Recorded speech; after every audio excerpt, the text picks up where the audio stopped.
A Simple Kiss. The Amish Bonnet Sisters, Book 3. Written by Samantha Price. Narrated by Stephanie Dillard. Chapter 1. Pulling her woolen shawl snug around her shoulders to ward off the late afternoon breeze, Florence Baker made her way along the rows of apple trees in her orchard. It was winter time, chilly but not bitter cold today, and the trees' naked branches twisting toward the sky made a pleasant and artful sight. No matter the season, she always found the trees beautiful. In the springtime, the trees woke from their winter slumber and sprouted the delicate, luminescent green leaves of new life. Then came the breathtaking show of white flowers that filled the air with sweet fragrance, quite unlike any other. Spring was Florence's favorite season, but when blossoming season came to an end and the petals fell, they spread along the ground like a glorious blanket. As a child, she had rolled around among the petals with one or both of her older brothers, and even now, as an adult, she was often tempted to throw restraint to the wind and do the same. It was pleasing to walk through the orchard every day and see so many changes take place.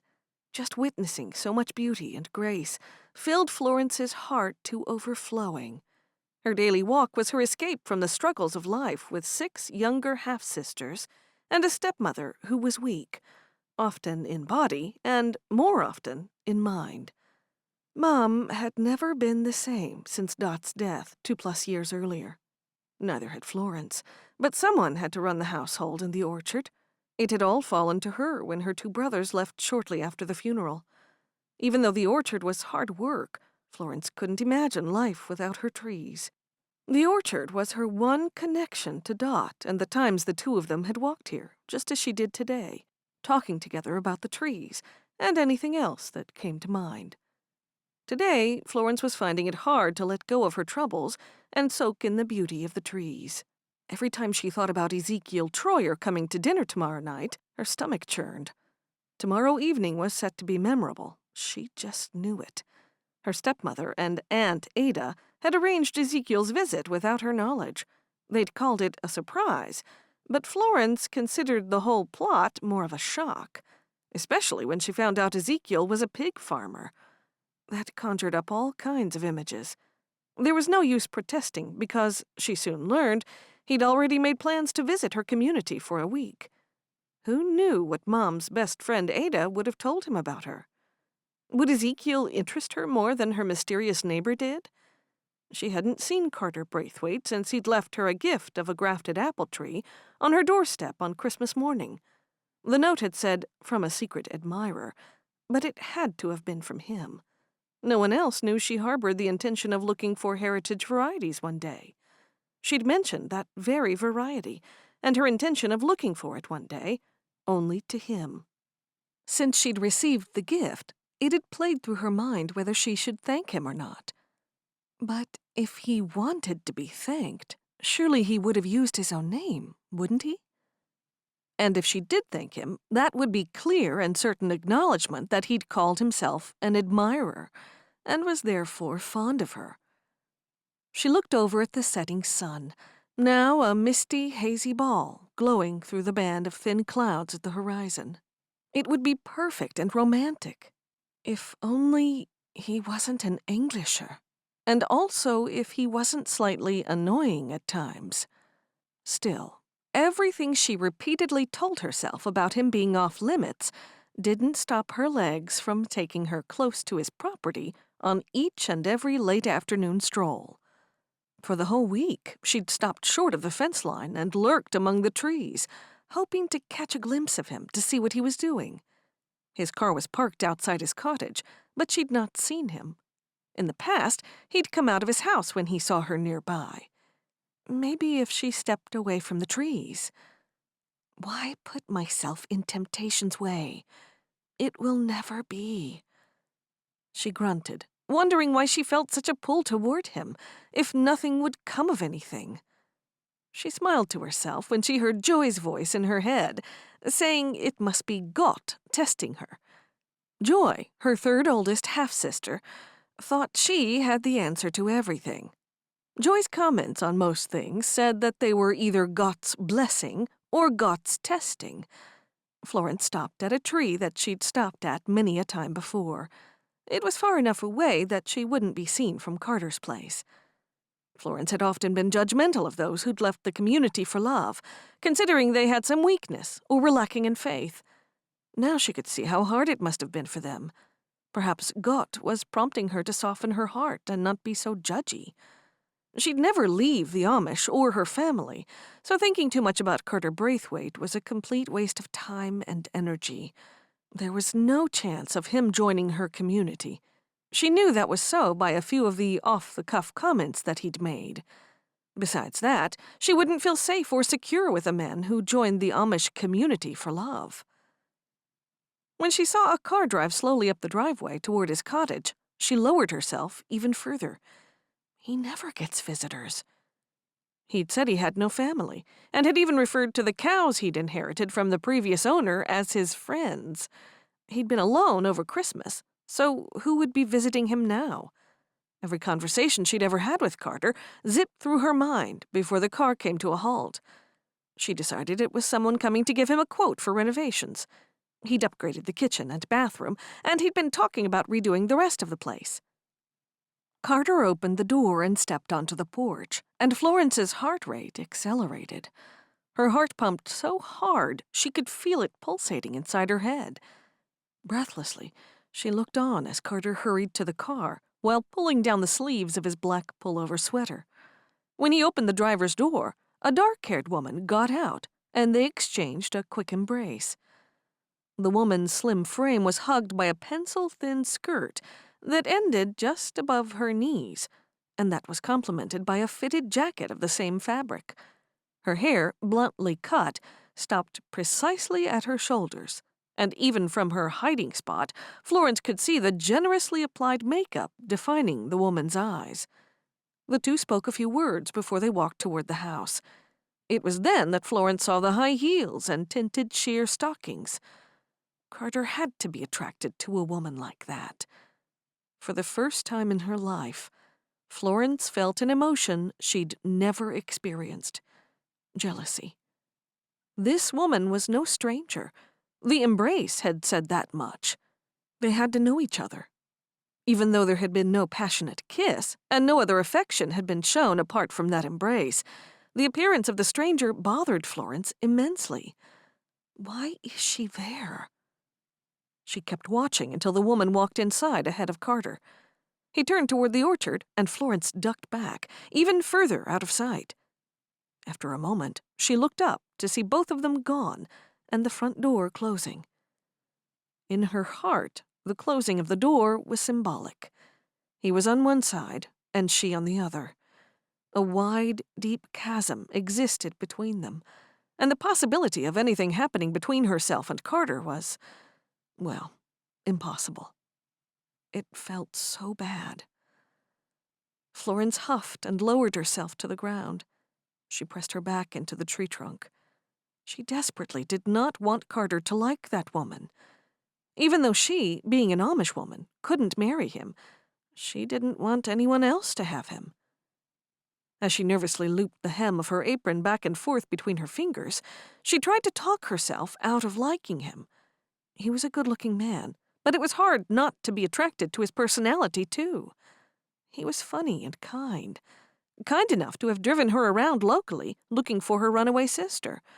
Compassionate enough that he'd next driven her through the night and all the way to Connecticut to find the escapee, and then turning right around for the drive to bring them back home. Sweet enough to find her that rare apple tree. That must have taken him a long time. She couldn't imagine where he'd found it. She groaned. Even though he referred to her half-sisters and herself as the Bonnet sisters, she felt she could overlook that one annoyance. It didn't seem so big in comparison to all his positive points. Then she reminded herself she knew nothing about the man. He was a closed book, and there were so many things about him she ached to know. The biggest thing was, how did he get his money, since he didn't appear to have a job? The couple of times she'd visited him, he'd been on his computer playing chess. As far as she knew, he couldn't make money from that. "Forget about him," she told herself. "That's the only thing to do." When other questions about Carter flew through her head, she fended them off with the speed of one of their barn cats chasing after a mouse.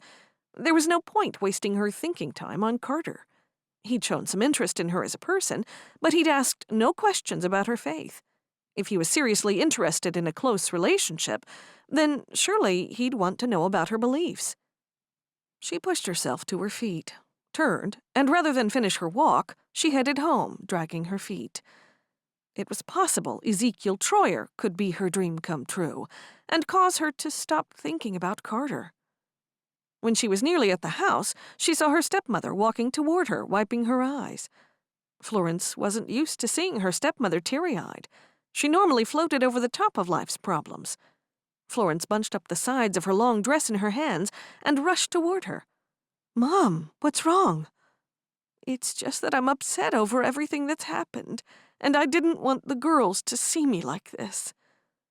Florence put her arm around her and pulled her close. Wilma was just the right height to rest her head on Florence's shoulder. "What is it exactly that's upsetting you?" "I feel like I'm losing control." Florence didn't want to share with Mom that the woman had never really had any control since Dot died. Florence had been required to step up and become the disciplinarian and leader of the household. "With what?" "The girls. Look at what Honor did running away like that. And Cherish." Both Honor and Jonathan apologized. Cherish is safely tucked away with Aunt Dagmar until she learns some sense. And Mercy is happily married. "What exactly has upset you?" Mom sniffed and stood up straight, taking her head off Florence's shoulder. "When you say it like that, it makes me feel better. But things would be nicer if Mercy was still here." "She's a grown and married woman, Mom. And anyway, they said they'd be coming back to live here after a while." "I know. I just hope that Honor and Jonathan don't try to run away again." Slowly, Florence shook her head. "I don't think they will. Not now that you've given your approval of them being together." Another thing Florence didn't approve of, but Mom, because she was the mother, had gotten the final say. "You don't like him, do you?" Florence swallowed hard. She wasn't going to be so quick to forget what he had done, running away with Honor like that, and putting everyone through such a great deal of stress. "I'm not the one who wants to marry him." Florence giggled, making a joke out of it. Mom smiled. "That's true enough." Then Florence realized she didn't want to make light of it, so she added, "I don't trust him. Well, I am trying, but let's just say I'm being cautious. You've told them they can't marry for a year. That should be long enough for us and her to see how he behaves." "You're right, as always." "Is there anything else bothering you, Mom?" "I just hope Cherish forgives us for sending her away." "It might take time, but I think we might have saved her from making a few big mistakes. Mistakes that might have ruined her life. She'll see that when she gets older." "Do you think so?" "I do. I know it. Now, come on, let's go back to the house. I always wonder how different things would be if your father were still alive." Florence put her arm around her stepmother's shoulder. "Me too. Every single day." Mom put her arm around Florence's waist, and together they walked back to the house. Chapter 2. The next evening, Florence was mentally preparing herself to meet Ezekiel Troyer as she cooked the dinner alongside her stepmother and Hope, her fourth oldest half-sister. They were unusually silent, as each went about preparing her part for their simple dinner of roasted meats and vegetables. "I've lost count of how many are coming tonight," Mom said. "Me too," Hope said. "I'll count them up before I set the table." They'd found out that morning that Joy had invited Isaac, her special friend, without checking if it was okay. The two of them had become inseparable over the last few days. When Honor learned Isaac was coming, she'd insisted Jonathan be there too. Jonathan had apologized profusely to Mom and Florence for running away with Honor. He'd also made amends with Mark and Christina for leaving his job at their store with no prior notice. Now he was back living in their stable quarters, but the job he'd so irresponsibly abandoned had been given to Christina's brooder, Isaac, the same Isaac with whom Joy had become friends. Joy left Isaac in the living room and headed to the kitchen. She poked her head around the door. "Need any help?" Mom turned around from stirring applesauce on the stove. "We'll be fine. Go back and talk with Isaac." Joy noticed Florence didn't look too happy about that, but she didn't say anything. Joy took one step toward the door and then turned back. "Did I tell you I invited Christina and Mark?" "Nay, you didn't, did you?" Mom asked. "It's all right, isn't it? I thought I had to ask them to come because Isaac and Jonathan are coming." Joy shrugged her shoulders. "They would have been upset if we'd had a special dinner without them." "It's not a special dinner." Florence's vivid blue eyes flashed with annoyance. "We just have a visitor coming along with Ada and Samuel. That's all." "Have I done the wrong thing again? I always try to do the right thing, and then people don't like it. I don't like leaving people out of something. How would you like to be left out of something, Florence?" Florence pressed her lips together, and then, through almost gritted teeth, responded, "It's not like that." "Fine, they can come." "That's good, because they're on their way already. It's too late to uninvite them." "There's plenty of food," Mom told Florence. "I know. It's just that I didn't want a crowd of people watching me when I first meet Ezekiel. It'll make me nervous." Joy said, "They won't do that. They're smarter than that." After Florence nodded and went back to grating dark chocolate over the mint frosting that covered the chocolate cake, Joy walked back out to Isaac. She was pleased to see him bending over and stoking the fire. He glanced at her as she sat down. "They don't need any help?" he asked. "They said not." He placed the poker down, dusted off his hands, and sat down beside her. He stretched his arms over his head and then rested one arm on the top of the couch behind her. "I have some news to tell you." "What is it?" "Jonathan has agreed to move out with me." "Really?" He nodded. "Well, it's not official yet. We can't do it unless he finds a job this week. I found a cottage for us to lease, and it's so cheap it won't last long." "Oh, good. Is it close by?" "Not far from Mark and Christina's. Just a little further away than their house." "I hope he finds a job soon, then. How's he doing with his job searching?" "He reckons he's got a few possibilities." She smiled and nodded, but that didn't mean anything to her. From what the family knew of Jonathan so far, he was a big storyteller, and that was concerning. Mom had managed to forget how Honor and Jonathan had run away. She'd swept it under the rug, but Joy could tell Florence wasn't so sure they wouldn't do something like that again. "Do you think you should move out with him?" "Sure. It'll mean you and I can see more of each other."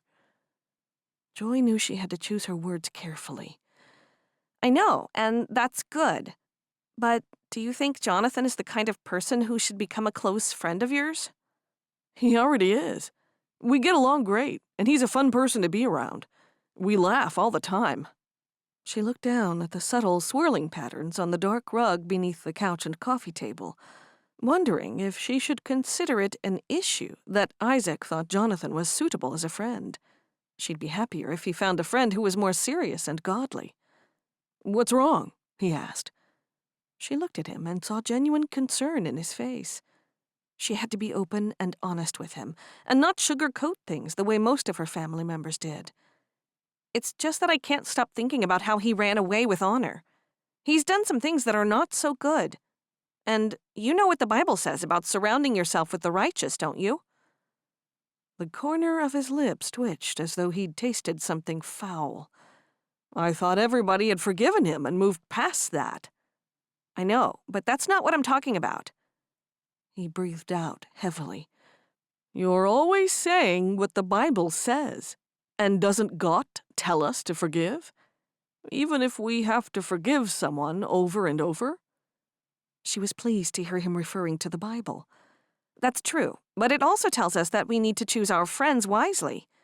He that walketh with the wise shall be wise, but a companion of fools shall be destroyed. Are you doing that, Isaac? She folded her arms across her chest. Didn't he want to be wise? He withdrew his arm from behind her and stared at her, open-mouthed.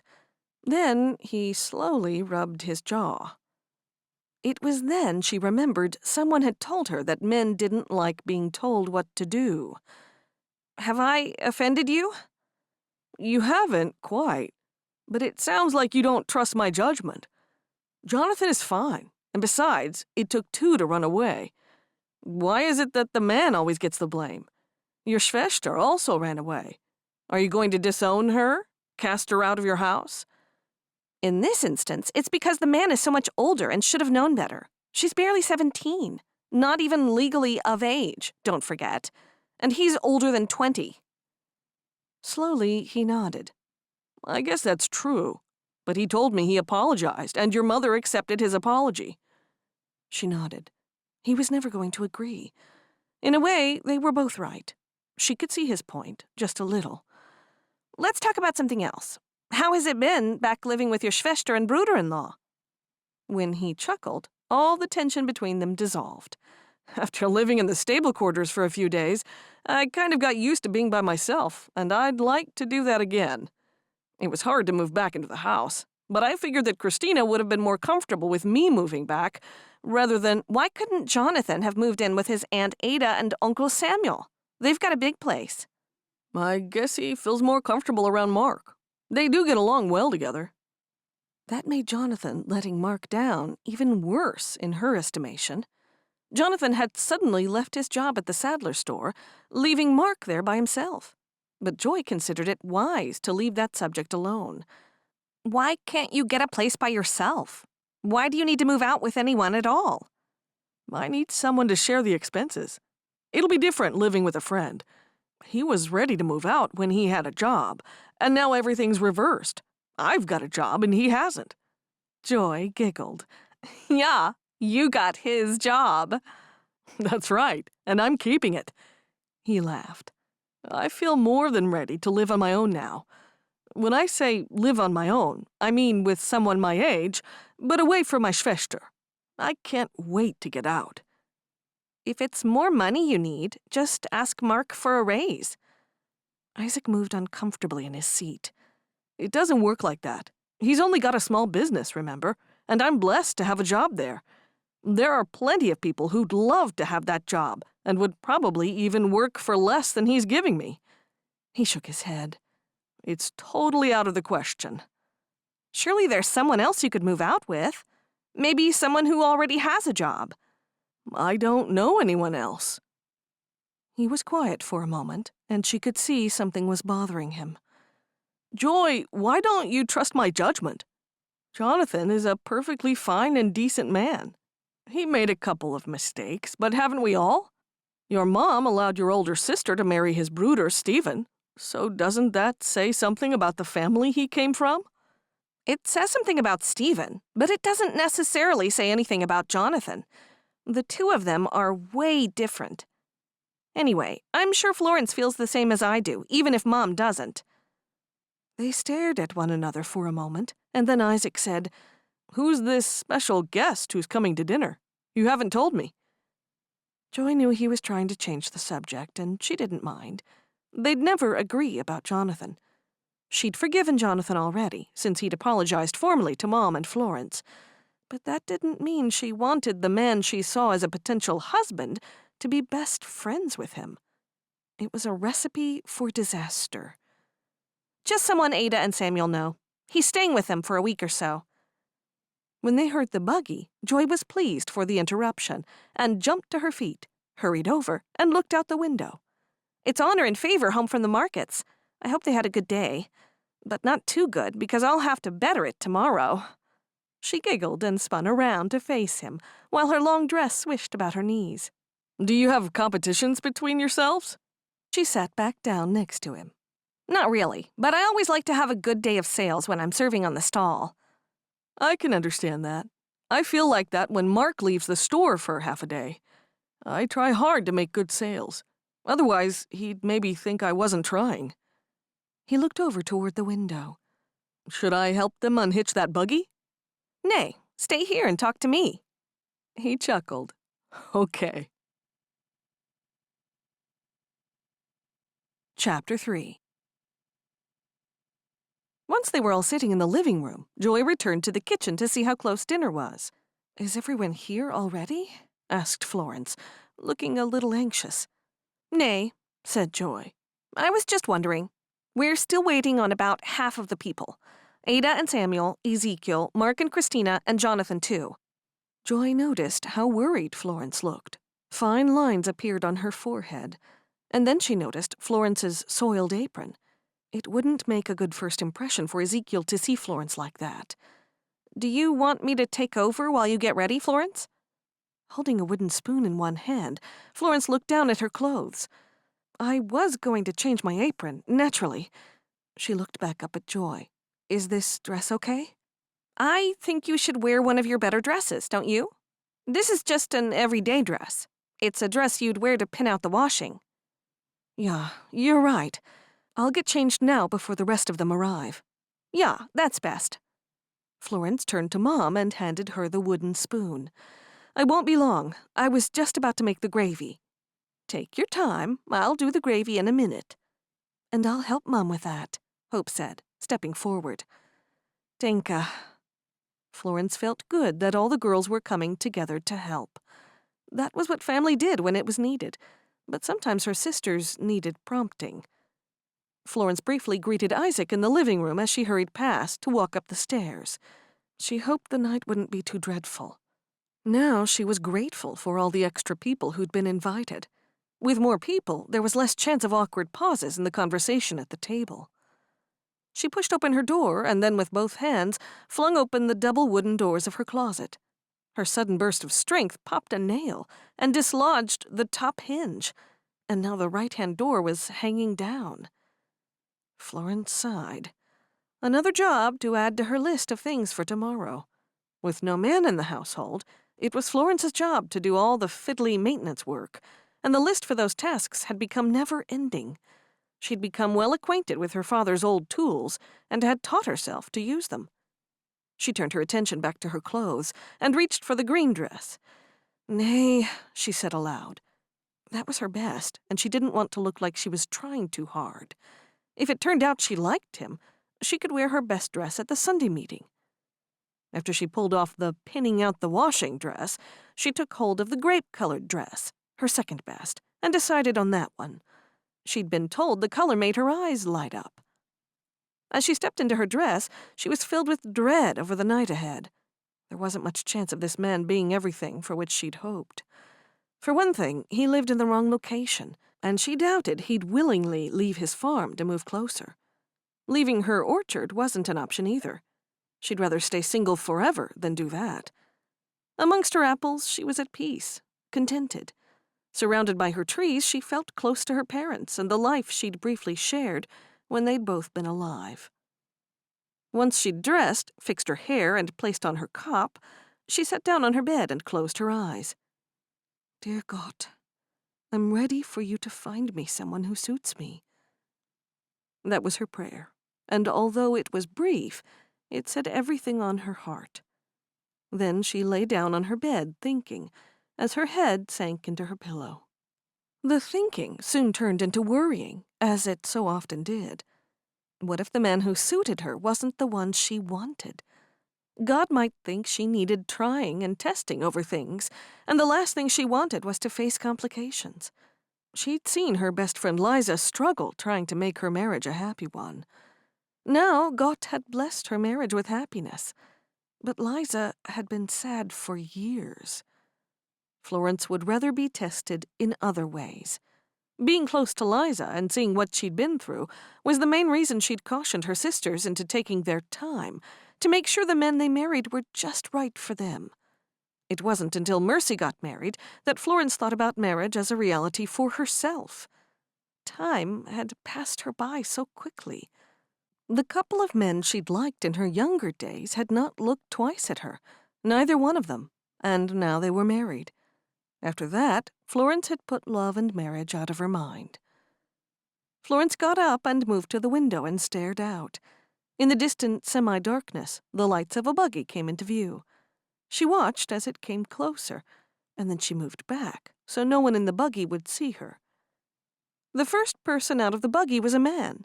Not Samuel, although it was Samuel and Ada's buggy. It had to be Ezekiel Troyer. He was tall, a little on the heavy side, and from the distance she was to him, she wasn't repulsed at all like she'd expected. In fact, she was pleasantly surprised by the kindness of his face. Ada had done well. She'd chosen Stephen for Mercy, and that had worked splendidly. Now, Florence only hoped Ezekiel's personality would be as pleasing as his looks. Tying her cup strings under her chin, she backed away and then hurried downstairs to be the first to meet him. By doing so, she'd feel less nervous. When she reached the bottom of the stairs, her stepmother had her hand on the front door handle. She turned around and said to Florence, "Do you want to open the door?" "You do it," Florence said, changing her mind on the spot. Her mother flung open the front door before Florence could step aside, and the next thing she saw was Ezekiel smiling at her. Florence stepped forward and reached out her hand. "Hello. Ezekiel, is it?" He took off his hat and offered his large hand for her to shake. It was delightfully warm. "That's me, and you must be Florence?" His accent was a little different from what she was used to. He spoke with slightly drawn-out words, almost sounding melodious. Removing her hand from his, she said, "That's right, Florence Baker." To take the attention off herself, she introduced her stepmother, and then Samuel and Ada joined them. Everyone else came out from the living room, eager to meet the visitor. After all the introductions were done, Ezekiel said to Wilma, "How many girls do you have, Mrs. Baker?" "Please call me Wilma. I have 6, but the oldest is married and has moved away. My youngest is staying with her aunt for a time." She lightly touched Florence's shoulder. 7 daughters, counting Florence. She's my stepdaughter." Florence fixed a smile on her face. Why did Mom always have to make that distinction? Why couldn't she just say she had 7 daughters? Was it necessary to announce to all that Florence wasn't her biological daughter? Was she ashamed of her? It was something Wilma had always done, and there hadn't been one time that it hadn't bothered Florence. It made her feel second best. "Can I help you in the kitchen, Wilma?" Ada asked. "Nay, we're all done. Is everyone hungry?" "I'm starving," Favor said, earning a glare from Mom. "Well, I am." Hope said, "Mom, we're still waiting for Jonathan, as well as Mark and Christina." "Oh, that's right. They're not here yet," Mom said, looking around. "Here they come now," Samuel said, looking out the still-open front door. While they waited for the rest of the guests, Isaac and Joy talked to Ezekiel. Florence backed into the kitchen to start placing the food into the serving bowls. Whenever the family had many guests, it was always a help-yourself affair, with the food placed down the center of their long table. When the final guests arrived, another lot of introductions took place, and then Florence called everyone to their dining room, a room that was adjacent to their kitchen. With having no allocated seats for the guests, Florence was the one who suggested where everyone sat. Since Mom and she were the ones doing the serving, they sat closest to the kitchen. When Florence was only halfway through her seating suggestions, Ada butted in and told Ezekiel to sit down right next to the chair where Florence was to sit. Florence had planned to put at least one person between them.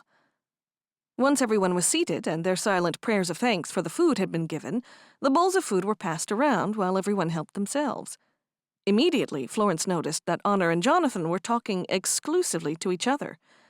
It had been a mistake to seat them together. "Did you have a good apple season this year? I mean, last year?" Ezekiel asked Florence, seeming to feel just as awkward as she felt. "It was one of our best. We always try to do better than the previous ones, but that is dependent upon the weather." "And got," Joy butted in. Florence looked over at Joy, sitting to the other side of Ezekiel. She hadn't even realized Joy was listening. "Yeah, and Got's will," Florence agreed. "That's something that normally goes unsaid," Ezekiel commented to Joy. I'm sure, Florence, it shouldn't go unsaid. When we talk about God, that brings him into our presence, like he's sitting at the table with us. Matthew 18:20 says, "Where 2 or more of my people are gathered, I am in their midst." Now everyone stopped their conversation, and all eyes were on Joy.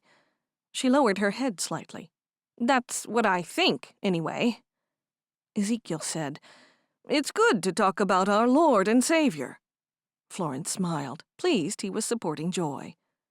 Isaac said, "Yeah, and it's good that we can all be free to have our say." Favor snickered. You don't know the half of that. Everyone looked at Favor, and Florence had no idea what she meant. Was it because Joy was constantly telling them all what the Bible said? Suddenly, Samuel's voice broke through the stunned silence, the second in less than 3 minutes. "These potatoes are delicious." "They're just normal everyday potatoes," Mom said. "I think they taste creamier than usual." "Nay, they're just the same." Ada joined in. "I think they're good too, and I love these crispy-skinned chicken." "I've already given you the recipe for that," Mom told Ada. "Yeah, and you've given it to me too," Christina said. "But I must remember to make it sometime. I've been too busy with other things." Florence was grateful that everyone was talking now, rather than Joy dominating. It made things tense having to watch what she said around Joy every day. Ezekiel rested his knife and fork against his plate. "I see you've got a shop down by the road. When does that open?" Mom said, "We open that in the warmer months. It does especially well at harvest time." "I see." "That's why we have the market stall in the colder months," Honor said. "You don't have it all year?" Florence explained. "We have been at the markets all year, but this has been the first year to try it, so we're not sure if we'll keep going with that. It needs 2 people, and it's a lot of travel there and back every day." "We'll see what happens," said Mom. Ezekiel turned to Florence's older brother, Mark. "And you don't work in the orchard?" He shook his head. "Nay, I have a saddlery store. Isaac works for me," he said, with a nod toward his brooder-in-law. "Isaac's Christina's brooder." "Ah, now I'm making some connections." Ezekiel nodded, and then looked at Jonathan. "Where do you fit in, Jonathan?" Florence desperately wanted to say that he didn't fit in at all. But unfortunately, Mercy was married to his brother. That made Jonathan Mercy's brooder-in-law, and therefore as good as family to all the rest of the Bakers. "The oldest Baker sister is married to my younger brother." "That's Mercy and Stephen," Hope told Ezekiel. It'll take me a while to remember all this." Favor rolled her eyes. "Don't even try. I can't even remember it." "That's because you don't care about anyone other than yourself," Joy told her. Mark took on the older brother role. "I'd hate for any of you girls to have to finish your meals in your rooms." Favor looked down. "Sorry, Mark."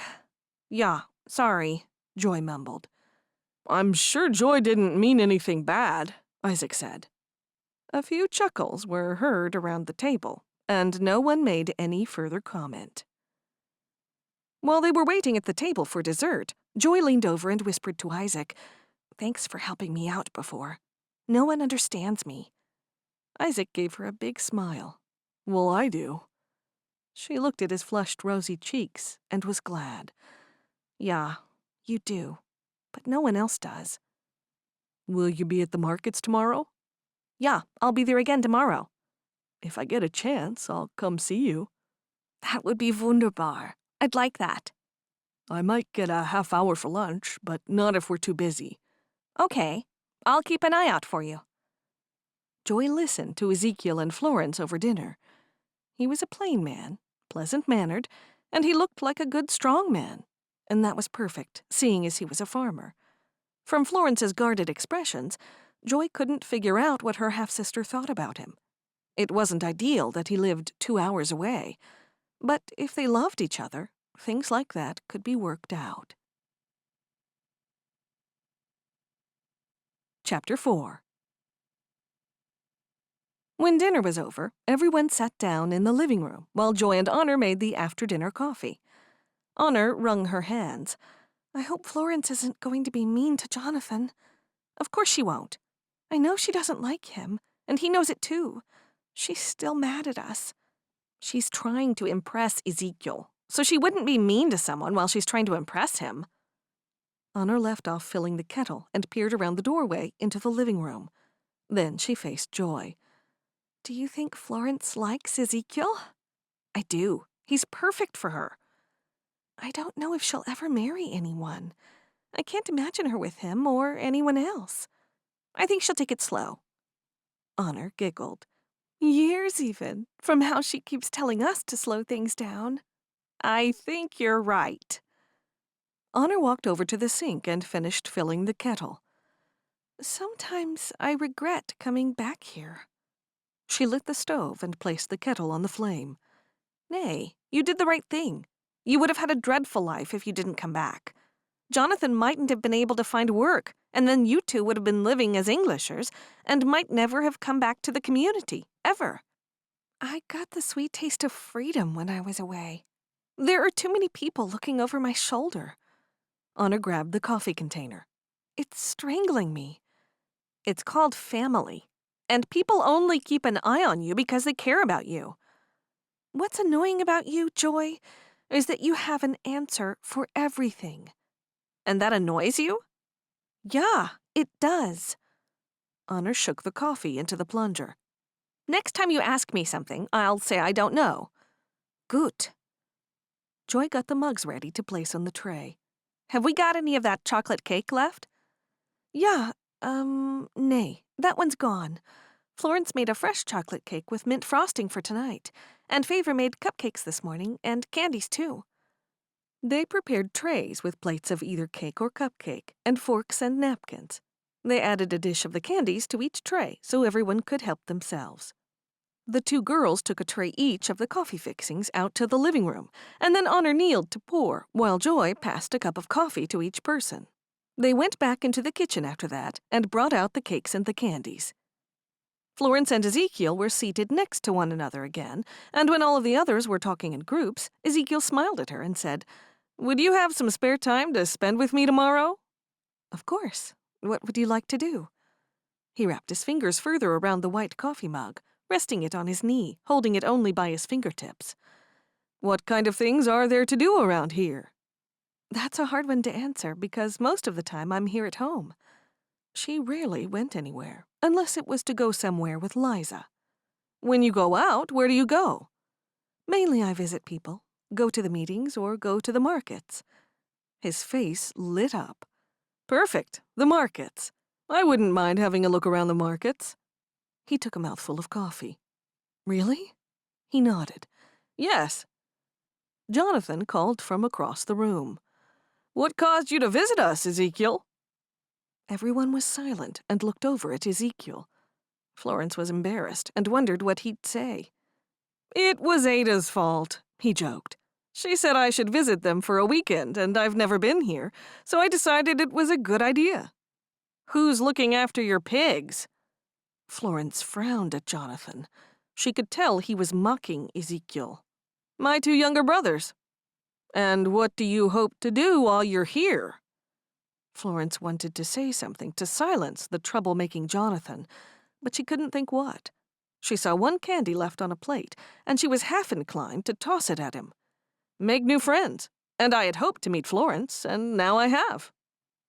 Ezekiel looked over and smiled at Florence. It was a good way to diffuse Jonathan. He went quiet, apparently without a comeback, and then, to Florence's relief, went back to talking to Samuel. An hour later, Florence was standing beside Mom, waving goodbye to Samuel, Ada, and Ezekiel. Just before Ezekiel left, he made arrangements to collect Florence the very next morning. When they walked back inside the house, Jonathan laughed loudly about something, and that was the final blow that grated on Florence's nerves. Then and there, she decided someone needed to talk with him about trying to embarrass Ezekiel. Can I speak to you for a moment, Jonathan? He looked up at her, shocked. Sure. She nodded her head toward the door. Outside. He left his seat beside Honor and stepped out onto the porch with her. "What is it?" He looked sick with worry. "I'm upset with you. Do you know why?" He drew his eyebrows together and seemed confused. "No. Over what?" She studied his face. There was no hint of amusement. "Well, you know Ezekiel came here to see me, don't you?" He pulled a face. No, I didn't know that. I'm sorry. Now I feel like a fool. Honor never mentioned it. And I didn't think about it myself because I never thought you'd be interested in someone like him." His comment jolted her. Someone like him? "Do you know anything about him?" "No, I've never met him until today." "What did you mean by your comment? You said someone like him." Jonathan said, "I'm sorry. I shouldn't have said that." He shook his head. "I keep putting my foot in it, don't I?" "That's okay. I can't blame you for speaking your mind." "I'm sure you're not interested in what I think about him or anything else." She had to smile about that. Why was she worried what Jonathan thought about Ezekiel? She wasn't sure whether she did care to hear his opinion, but she would have liked to know how other people viewed Ezekiel. "Don't worry about it. You go inside now and spend some time with Honor." "Okay, and don't worry. He seems a swell guy."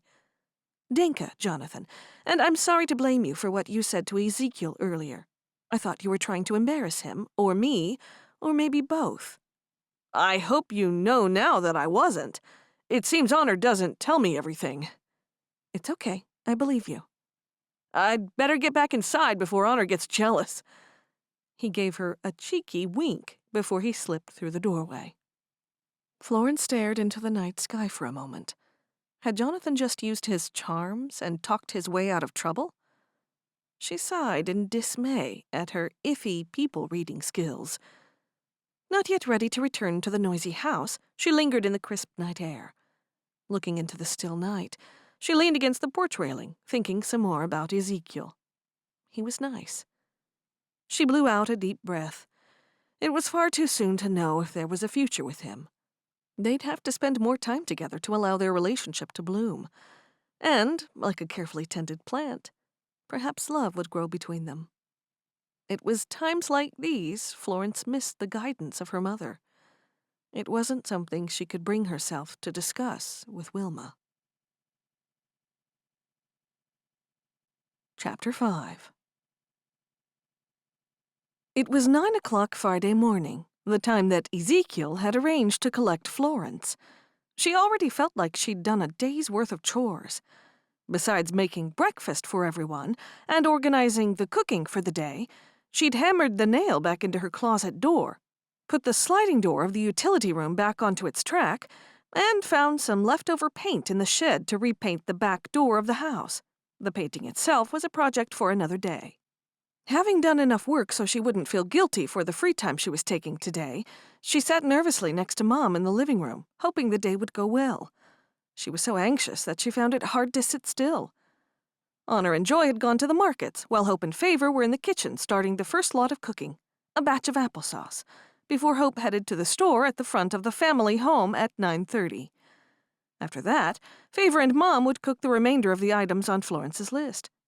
"You look so nervous," Mom commented to Florence. Florence swallowed hard. "Do I?" Mom nodded. "I am. More than a little." Florence smoothed down her dress and then spread her apron out to cover it. "Denka for helping Ada arrange this." "I didn't do anything at all. It was Ada who did everything. I didn't even know him. It's good that he wants to go to the markets, because you'll be able to keep an eye on the girls." Florence didn't want to worry about having to check on her sisters today of all days. "I'm sure they'll be okay. And if not, I can't do anything about it. I just want to concentrate on Ezekiel and get to know him." "And you should." Mom patted her on the shoulder, and then she glanced at the clock on the mantel. "Oh dear, it's 2 minutes after. I hope he's not one of these tardy people." Mom disliked it when people were late. "I don't think so. He doesn't know the area. He could have taken a wrong turn, or something could have gone wrong with the horse. Anything could have happened." "Well, I suppose we'll soon find out. I do like him. I think he'll suit you fine. You have several things in common." Florence screwed up her nose. "Like what?" "His father has gone home to Gott, leaving him to run his farm, and so has yours." "My father?" "Ja, yours has gone to be with Gott, too." "That's true, but we don't have a farm." Florence kept a straight face. She knew she was being difficult, but she couldn't help it. "I'm sure running an orchard and a farm are very similar." "I guess so." "And he's helping his mother, just like you're helping me." Florence was certain she had things tougher. "He's only got 2 younger brothers, and I've got all our girls to worry about. I wonder if he'd trade places." Mom put her hand up to her mouth and giggled. "You've only got 4 to worry about now, and next year you might only have 3. But by then, you might be married to Ezekiel." Her stepmother's eyes twinkled. Florence knew Mom hadn't even considered any ramifications a marriage to Ezekiel would bring. What would become of the orchard if she moved away? "Let's not get ahead of ourselves. I want to make sure he's right for me." "Of course, I wasn't suggesting anything else." Florence leaned back in the couch and closed her eyes. There was no reason he wouldn't be suited to her. He was the right age, and he seemed even-tempered and polite. On top of that, he was hard-working, a trait that was important to Florence. Favor flew out of the kitchen. "He's coming! He's coming!" Florence bounded to her feet. "Shush, he'll hear you." Amidst peals of laughter, Favor ran back into the kitchen. Florence exchanged anxious looks with Wilma. It seemed a lot hinged on this day. Perhaps her entire future. While Florence was in the middle of wrapping her shawl around her shoulders, there was a loud knock on the door. Mom pushed past her to open it. "Ezekiel, this is a nice surprise," Wilma said. "Didn't you know I was coming? I arranged with Florence last night to take her out for the day. I hope it hasn't slipped your mind." "Of course it hasn't. Come in." Before he had a chance to move, Florence appeared from behind the door. "Hello." "Hello, Florence." He looked down at his feet. "Are you ready? I don't want to come in because my feet are muddied from all the rain we've had." "I'm ready." She gave her stepmother a quick kiss on the cheek before she accompanied him out of the house and down the porch stairs. "Do you always get this much rain here?" he asked.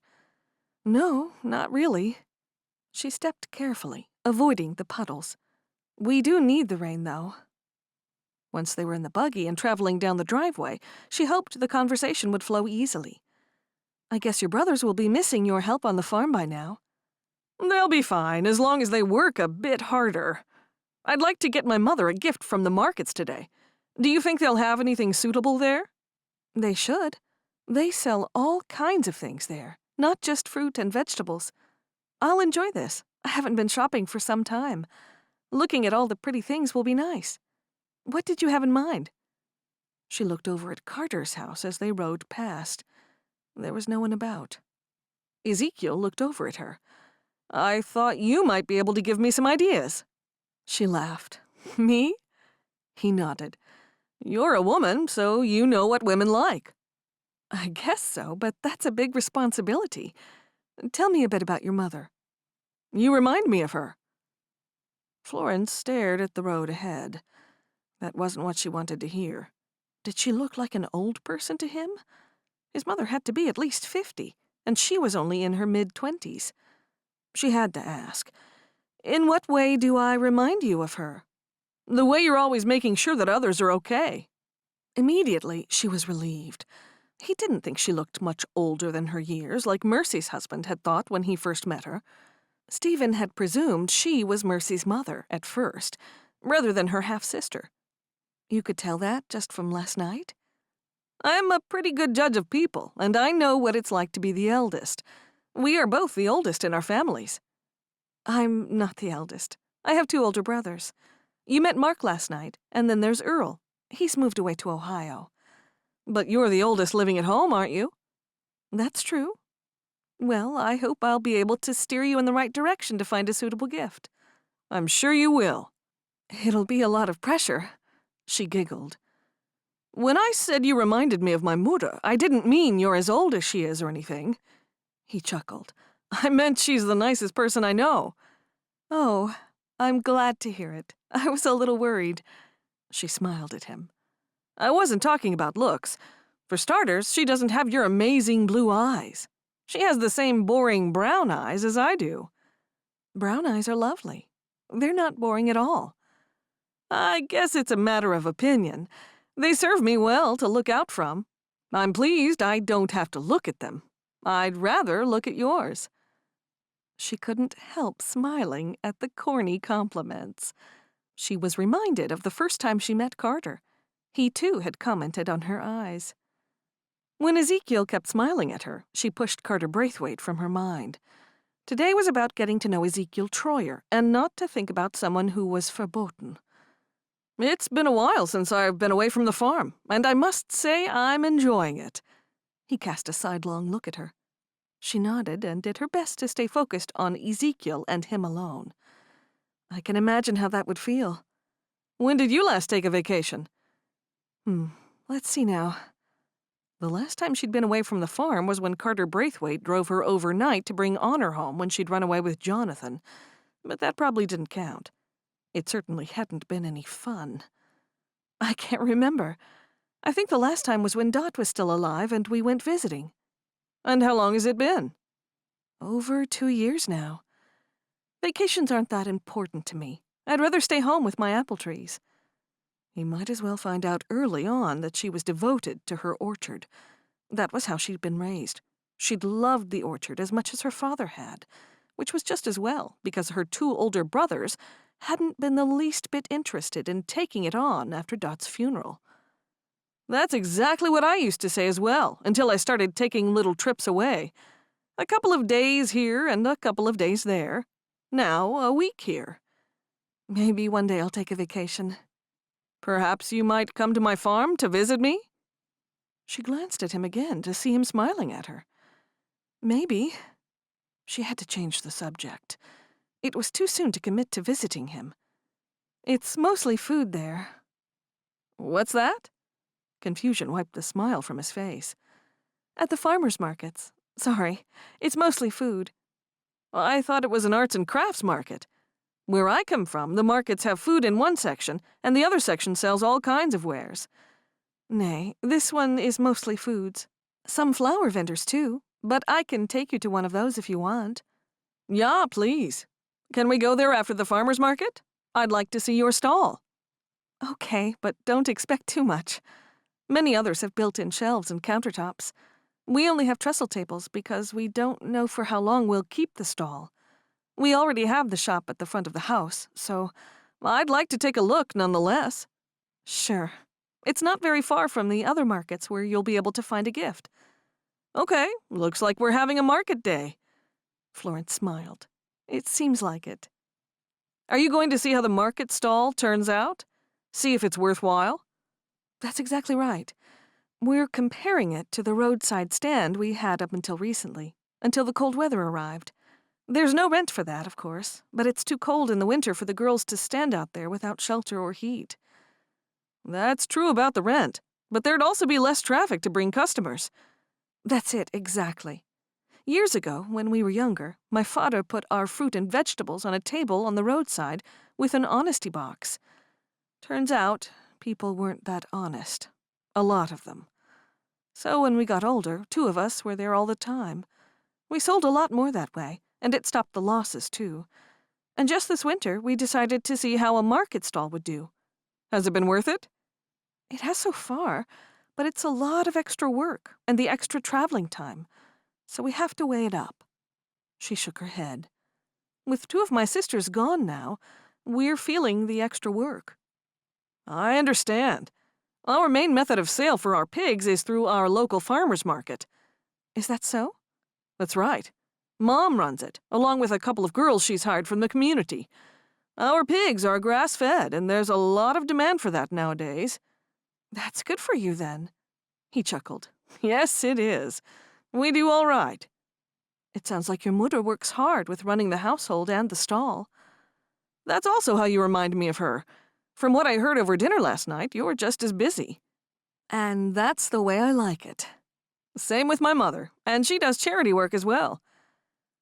While Florence was smiling on the outside, she wasn't happy about being compared to his mother.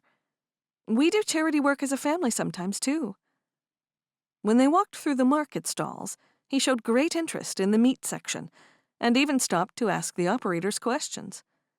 "Getting ideas?" she asked when he finished. He chuckled. "They do have good displays. This market is a little nicer than ours." He chuckled. "Ours is a lot smaller besides." He looked along the row of stalls. "They just go on forever." "I know. And our stall is right at the back. Follow me." They strolled along one of the rows until they came to Honor and Joy. They were busy serving, so they just waved at them while Ezekiel had a quick look at the stall. Then they kept moving. "I wonder if Ada needs anything. I should have asked before I came here." "It's not likely. Ada and Mom trade fruit and vegetables between themselves. What one wants, they just take from the other, and Samuel gets meat from his brooder." "I didn't know Ada and your mother were so close." "They've been best friends ever since I can remember." "It seems that Ada is one of those people who knows everyone." "She and Samuel travel to other communities a lot. Samuel doesn't work every day now that he's older, and it gives them the time to do it." After they walked up and down more of the aisles, Florence was getting a little bored, but Ezekiel seemed to be enjoying himself. "Are you ready to go to the other markets now?" she asked, giving him a gentle hint. His attention was taken by something else. "Feel like a bite to eat first?" She suddenly realized how hungry she was, and followed his gaze to one of the two cafes at the entrance of the markets. "Okay, that'd be nice." "Will this place be okay, or do you know somewhere else that's better?" "I believe the food's nice here, although I've never tried it myself." He sniffed the air. "The smell of coffee is what got to me." "Let's try it." They both walked into the cafe that was near the front of the markets.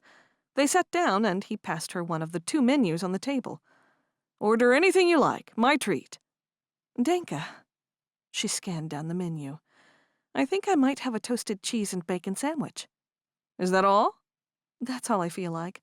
And maybe a coffee, since that's what pulled us into the place." She finished looking at the menu and looked across at him. "What will you have?" "I think I'll have the spaghetti bolognese." "That sounds nice." "Do you want to change your order?" She shook her head. "Nay." They stayed at the cafe for another hour, talking and eating, and ended up having a second cup of coffee. They both finished their last swallow at the same time, and then stared at one another, smiling. "Are you ready to go?" he asked.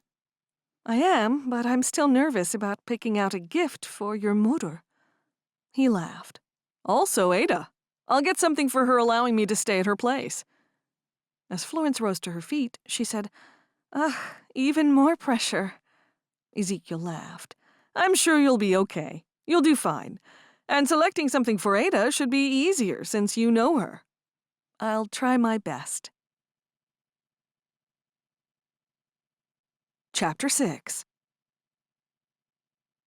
Soon after Joy had spotted Florence and Ezekiel as she looked up from her stall, Isaac appeared. Joy quickly turned around, looking in all directions for Florence, but she'd gone.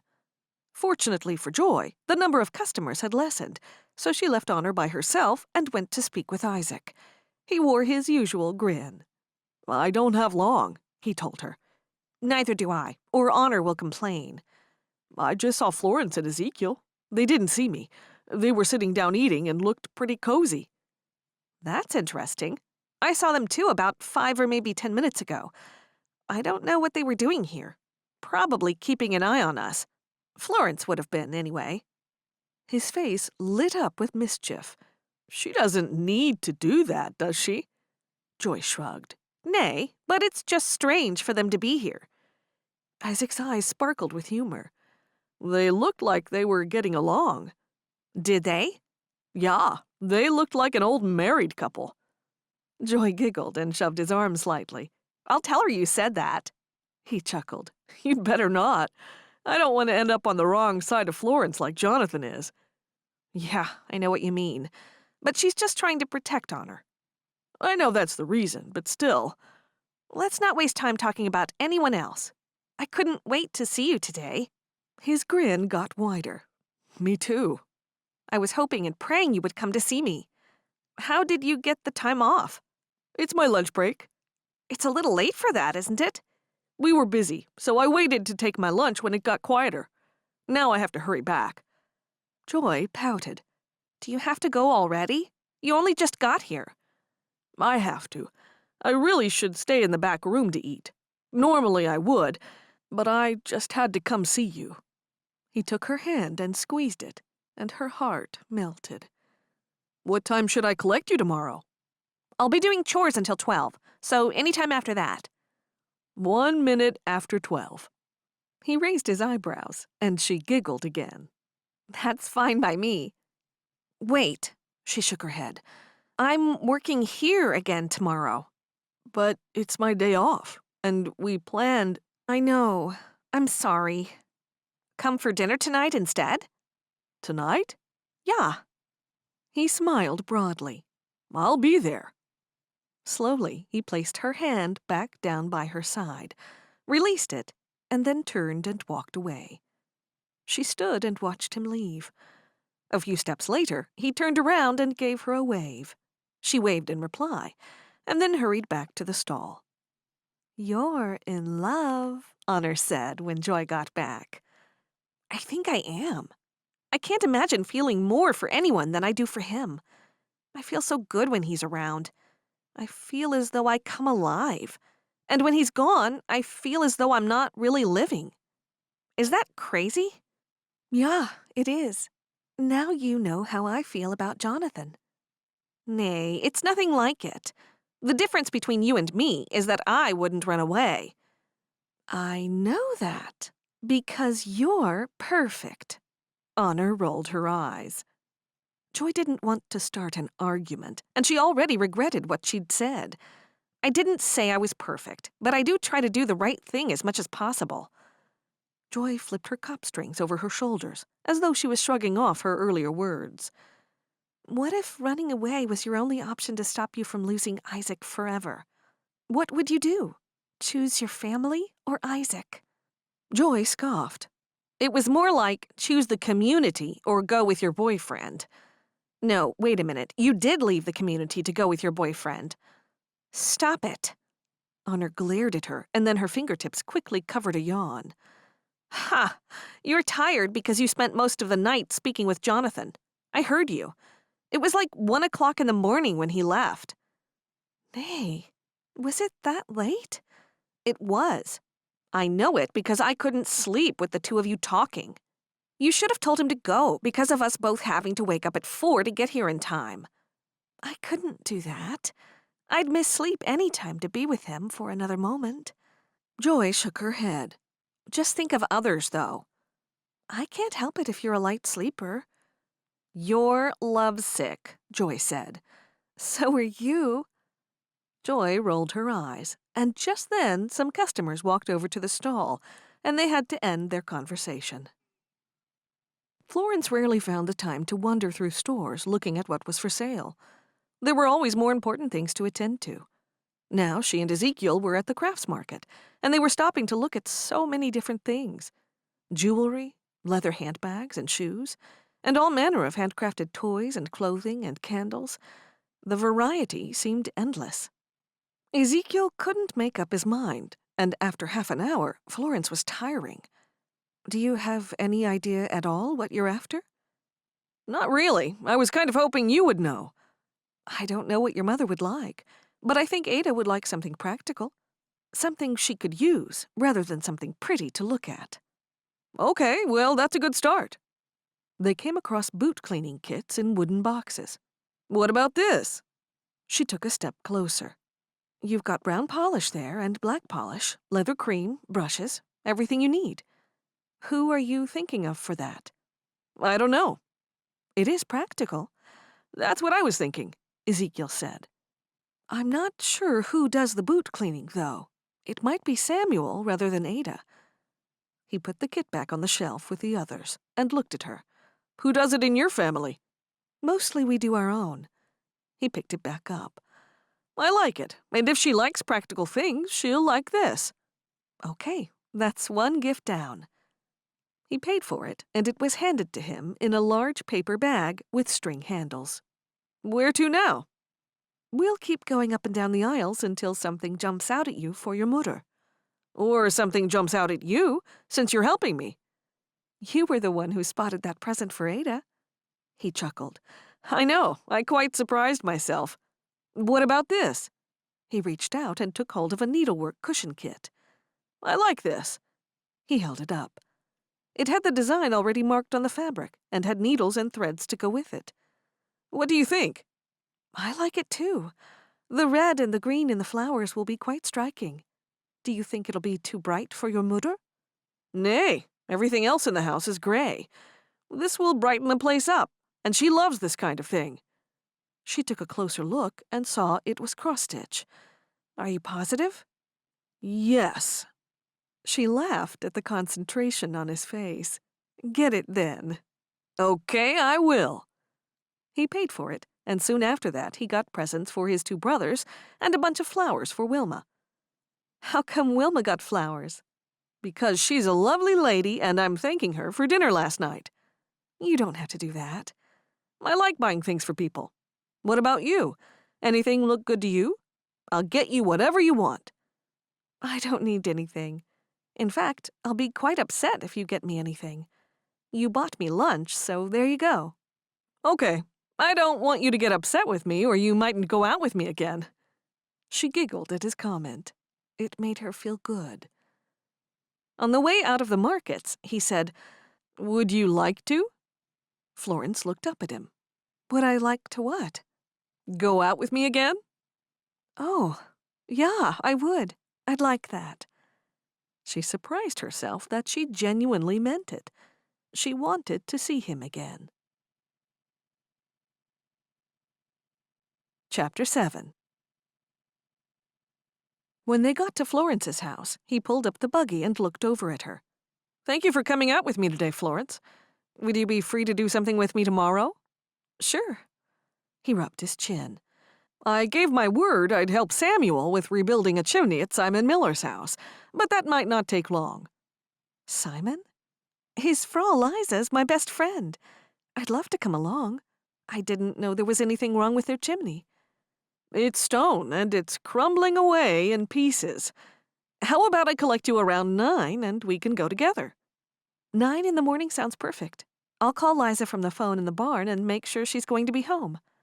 "Samuel said she'd be supplying us with refreshments." "Wunderbar. I don't even need to call." He smiled at her. "I better get Wilma's flowers out and give them to her." "She'll be delighted. She loves flowers in the house when our garden is in bloom." Florence climbed out of the buggy, and together they walked up to the house. She pushed open the front door and then looked around for her stepmother. "I'll have to look in the kitchen." Right then, Wilma came out of the kitchen, wiping her hands on a towel.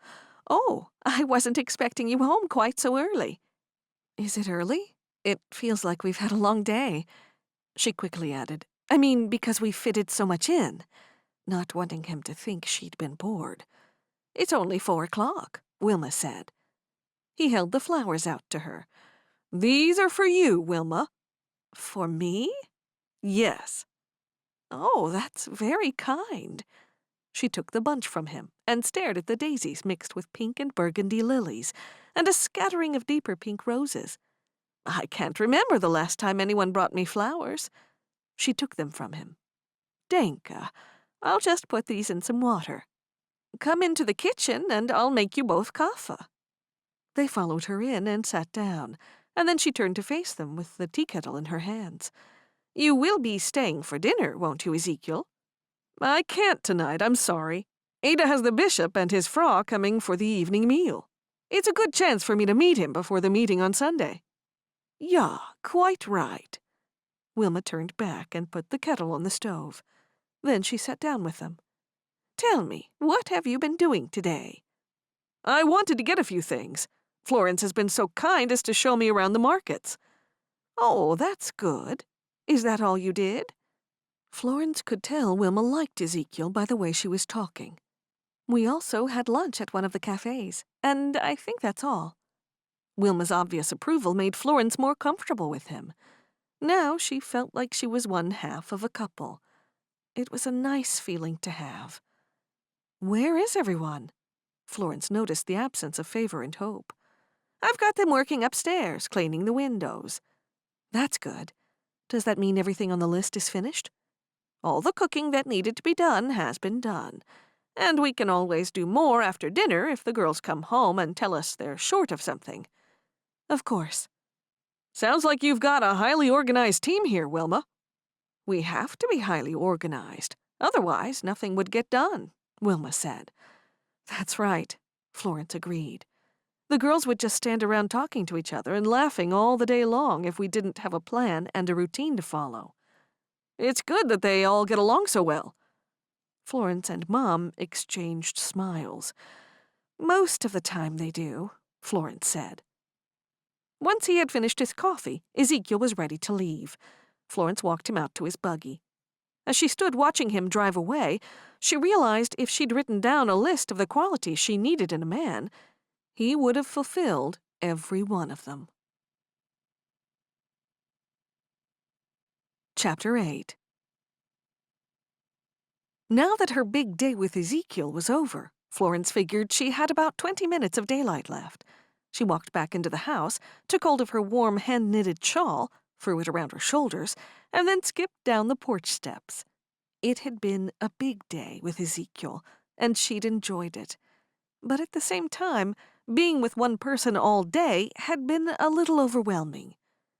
When she reached the first row of trees, the soft outline of the moon had already appeared in the pale gray sky.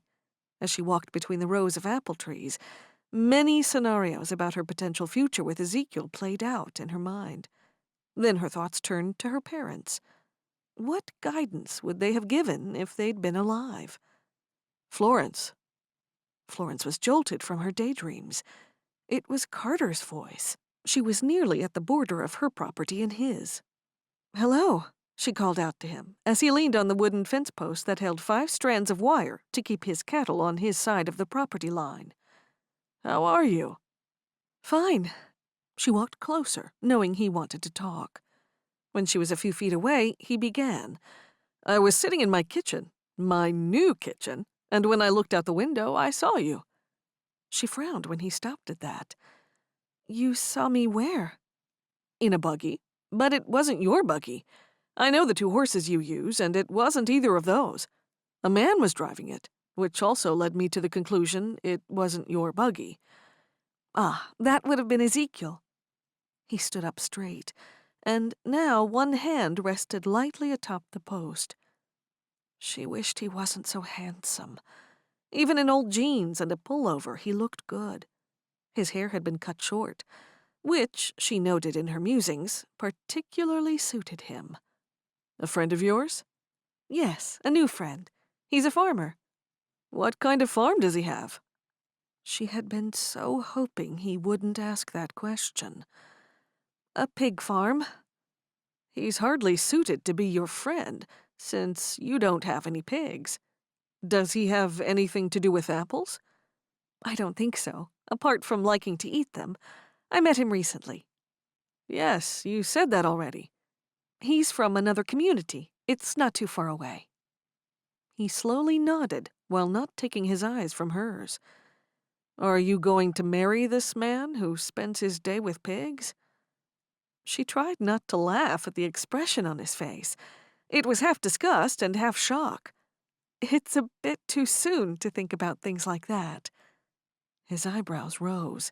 Is it? One of your sisters married someone not too long ago, and then there's Honor, the escapee.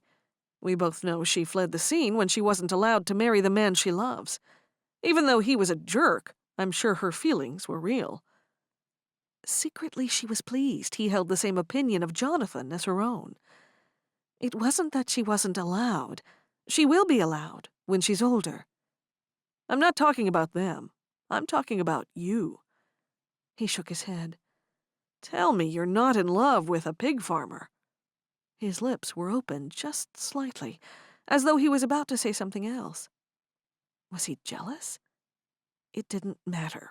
It couldn't matter. There was no point stringing him along. She could never be with a man like him. So whatever was between them had to stop.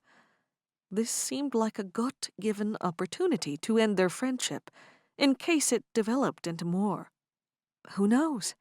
I might end up marrying him. We're very similar in many ways.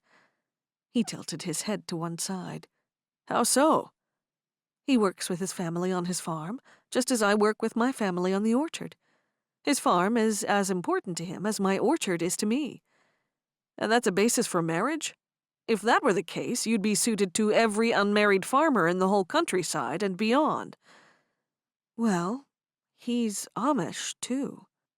He ignored that comment, which was, in all honesty, her main point, and looked over at his cows placidly eating their hay. How can someone be around animals and then slaughter them for food? He shook his head and looked down. He treats his pigs humanely. They wander the fields, and— He raised his hand to stop her there. I'd rather not think about it. It's because you're from the city. If you'd been raised in the country, you wouldn't think twice about it. It seems you city folk don't even know where your food comes from. You wouldn't survive a day if you were suddenly thrust into the wilds of a forest. He pressed his lips together hard. How would it work if you married him? Would you have to be subservient and leave your apple trees? That was a concern. It would have been much easier to find a man in her area, so if she couldn't live on the land of the orchard, she'd maybe still have the chance to be there every day. If it's God's will, he'll work things out. You're leaving your future to chance? From his comment, and from his aghast expression, she knew he had no belief whatsoever in God. Her mouth opened, and then she closed it.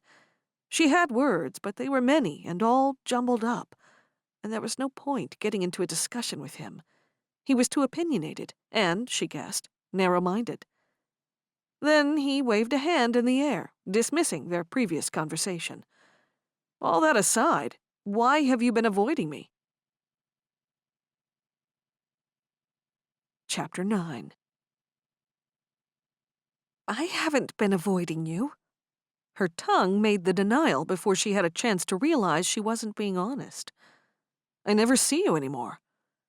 Feeling she was choking, she loosened her prayer cop strings underneath her chin. I've been busy. With what? He shot back. Oh, just the usual things that need to be done around the place. He often talked about them having no man there, so she used that. As you know, there's no man around the house, so I'm the one who has to do all the odd jobs, and there are a lot of those. He grinned, softening his face, and, she hoped, his mood, too. Is there anything you can't do? She relaxed a little. There are many things I can't do. But I reckon you'd learn pretty quickly if the need arose. I can see a lot of determination in the startling depths of those blue eyes. Another compliment. It pleased her, but she wasn't going to allow him to see it. What have you been doing lately? She hoped she'd find out about that woman she'd seen there the other day. Nodding toward his house, she added, Have you done any more renovations? After talking to you about that, I decided to put things on hold. I agree with you about keeping the old character of the place. They say every house has a soul, and each person who lives in it contributes a little piece of themselves. Slowly, she nodded at his ramblings. That ruled out the woman being any kind of consultant for the renovations, or an interior designer. What part of yourself have you contributed? He chuckled. I've added some soul of the city. Physically, a little bit of modernization, and in turn it's breathed new life into it, so it can keep breathing new life. She frowned, wondering if that made sense. He's adding physical things and calls that a soul? How's your wayward sister? He asked, before she could respond about his house. Florence giggled. Which one? The one that was sent away in disgrace, not the runaway. Oh, Cherish. She's fine, I think. She writes to Mom every other day, pleading to come home. The smile left his face. That's heartbreaking. No, it's not. She shook her head. If you knew her, you wouldn't think so. It seems harsh. Why can't the girl come home if she's having such a miserable time? She did some things she shouldn't have done and would have gotten herself into big trouble if we didn't do something drastic. She tried to run away. It seems she had a crush on the same man as Honor, and she was on her way to find him. He threw his head back and laughed. You've had 2 runaways? We have. It must have been a hard decision, which one to send away. The thing you must be concerned about, though, is why they don't want to stay. Her fingertips flew to her mouth. She'd never considered that. Was home life so dreadful for her sisters they saw marriage as their only escape? There's a simple answer. They want to grow up too fast. Oh, and something else you don't know. Jonathan is back, and he's apologized. That's the one I met when I drove you to get Honor? Florence nodded. Just like that, everything's okay? He's been forgiven, just like that? When Florence nodded, confusion covered his face, and she was pleased that he felt the same as she. Well, my mother has now said they can marry when she turns 18. They have to wait nearly a year. He shook his head. Is that your stepmother? She nodded. Yes, that's right.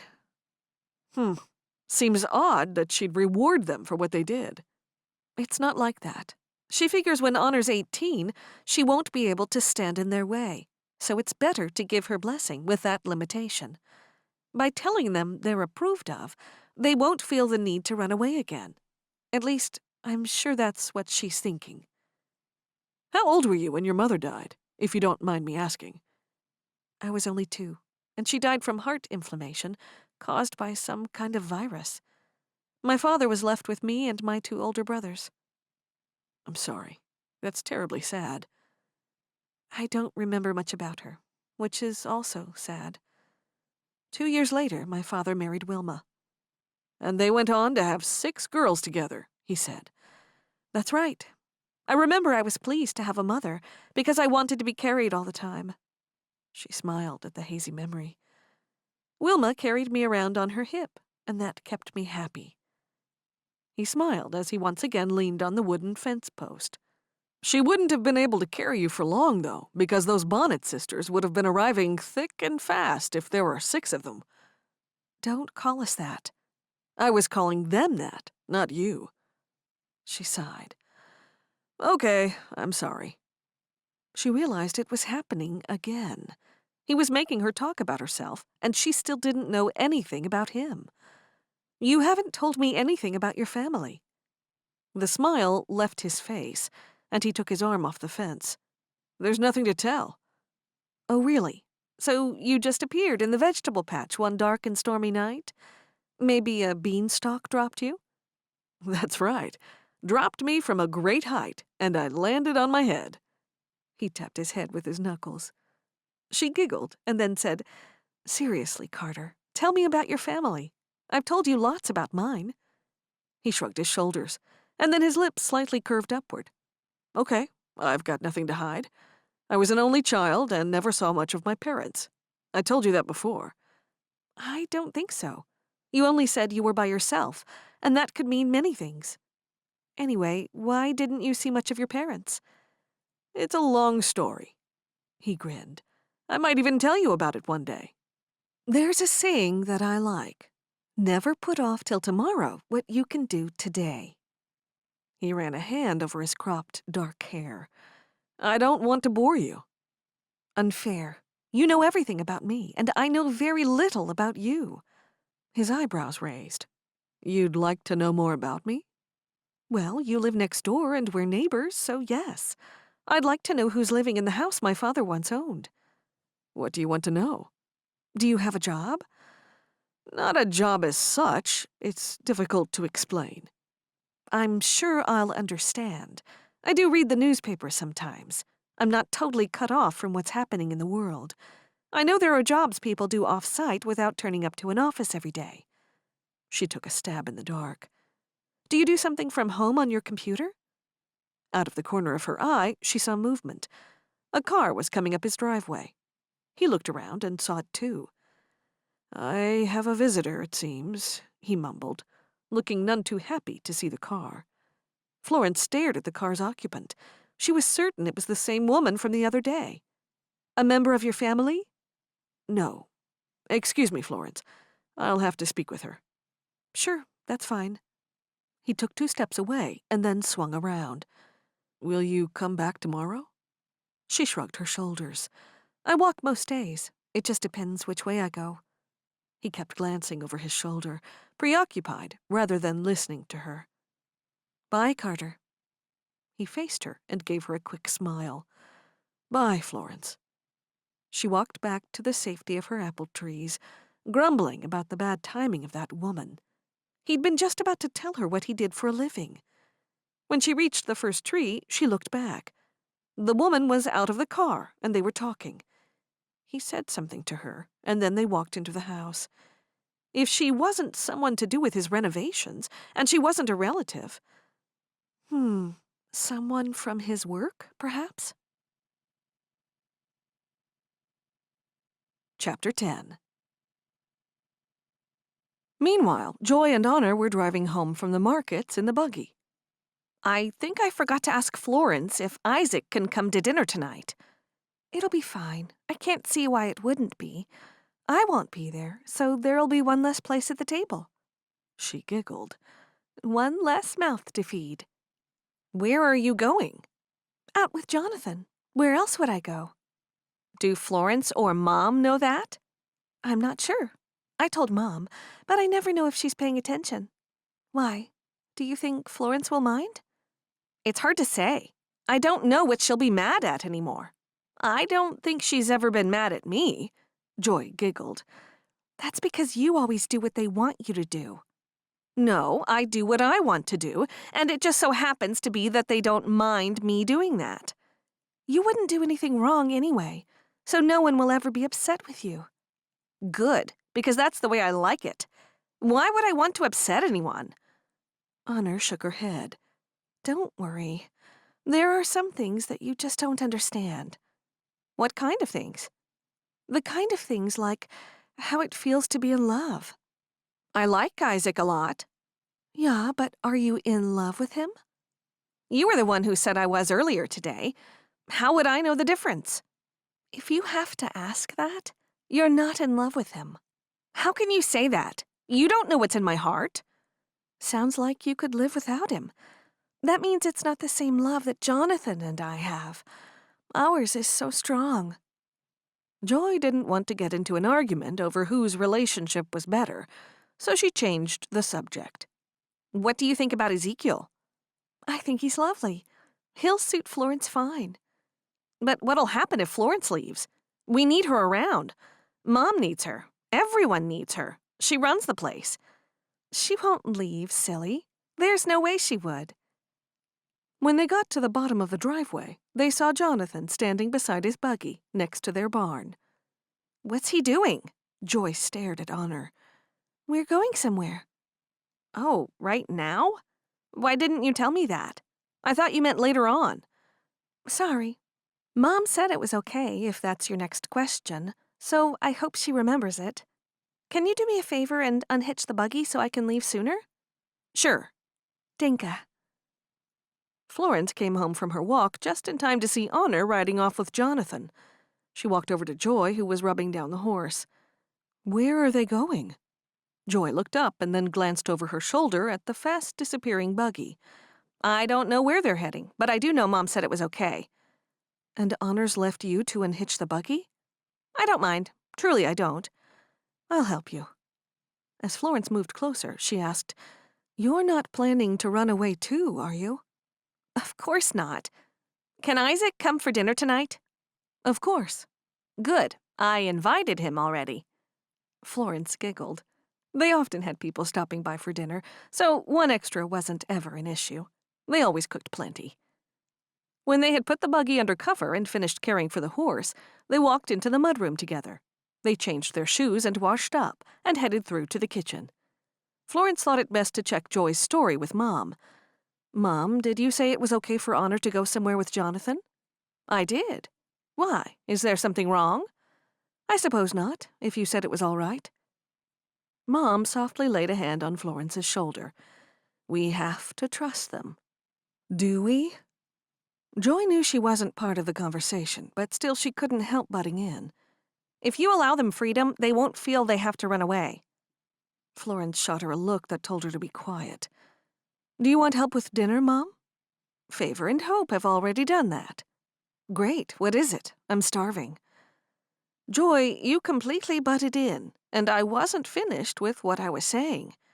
Joy huffed. I'm sorry. Mom, don't you think there should be some restrictions placed upon them? Mom stared at her without blinking. Do you think so? I do. Okay, we'll talk about it after dinner. We can't because Isaac will be here, Joy said. Mom looked up in shock. I thought it was just us tonight. He's coming again? Yeah, Florence and Joy chorused. When will Honor be home? Florence asked Mom. They're going to have dinner at Christina and Mark's house. That made Florence feel a little better. I don't know why they invite her over all the time. What about us? Joy asked. Mom nodded. I know. Christina has always gotten along well with Honor. Joy tilted her head upward. I don't know why she can't get along with all of us and treat all of us the same. Florence yawned. I might have a little lie down before dinner. Is that okay with everyone? Mom's eyes opened wide as she looked at Florence. You're not getting sick, are you? Nay, I'm not used to all the shopping I've done today. I'm exhausted. Joy giggled. You can work from sunup to sundown at harvest time, and you're exhausted over a little shopping? Florence shrugged her shoulders. I guess it does sound funny. I'll fetch you when dinner's on the table, Mom said. Dinka. Florence climbed the stairs, feeling pretty awful. The trouble was, she liked everything in her life to be organized, and that meant having a fair idea about her future so she could plan. Now, her future was uncertain. Carter was right. How could she have a future with Ezekiel when they lived so far apart? And even if there wasn't that problem, she wasn't in love with Ezekiel. She pushed open her bedroom door with the edge of her boot. Was she only attracted to Carter because he brought some excitement into her life, along with a hint of the unknown? Maybe she liked the danger that being fond of an Englisher brought. Chapter 11. After they'd had dinner and Isaac had gone home, Joy made use of the time before bed to make taffy apples for the next day. They were completely sold out of them at the markets. Joy was in the midst of warming the toffee when Jonathan brought Honor home. Jonathan came inside with her, and then Joy heard him ask to speak with Mom and Florence. Hope and Favor were upstairs, and with the quiet surrounding her, she was able to hear every word of the conversation that was happening in the living room. The problem is, he hasn't been able to find work around here, said Honor. Joy frowned at his excuse. He hadn't been looking for long. I wouldn't worry. Something will happen soon, Mom said. Florence wasn't so placid. How long's it been? Only 2 weeks? Surely there's something out there you could do. It doesn't have to be your ideal job. Joy covered her mouth to stifle a giggle. Florence had said exactly what she'd thought. Believe me, Florence, I don't like having time on my hands. I've done everything I can and left my name at so many places. Samuel and Mark have been asking around for me, too. Tell them what we talked about, Jonathan, Honor urged. There was a moment of silence. Joy stopped skewering the apples so she would be able to hear Jonathan better. I've been offered a job near my folks' place. This job is secure. It's with one of my uncles. I've talked with my parents, and they said they'd love to have Honor stay there. Even though Mercy and Stephen are there, there's still plenty of room. Wait a minute. What are you suggesting? Florence asked. Joy put down the apple that was in her hand. She never imagined he'd ask such a thing. Before he could answer Florence, Mom spoke. And where will you stay if we allow Honor to board with your parents? Joy couldn't resist it. She tiptoed over to the doorway of the kitchen and peeped around the corner. Florence stared at Mom in disbelief. Was Mom going to allow them both to leave just like that? After everything that had just happened? Joy shook her head, sympathizing with Florence. She had no real say when Mom overrode any of her decisions. I was thinking that I'll stay with friends. There are plenty of people I can stay with. Joy knew exactly what Florence was thinking. As she sat in stunned silence, Florence was hoping Mom wasn't seriously considering the option of Honor leaving to be close to Jonathan, with only his parents to supervise. Mom then stared at Florence. "What do you think?" When all eyes were on her, Florence had to say what she thought. "Nay, I don't think it's a good idea." She looked directly at Jonathan. "I'm a little shocked you've asked us something like this, Jonathan, after everything you've put us through already." "Why, Florence?" Honor asked. "It's simply out of the question. Both of you ran away, and I don't trust either of you now." Joy knew they'd be short another pair of hands if Honor left. It was more difficult with two of her sisters gone, and it would be harder still if they were down a third. "Mom?" Honor asked through tear-filled eyes.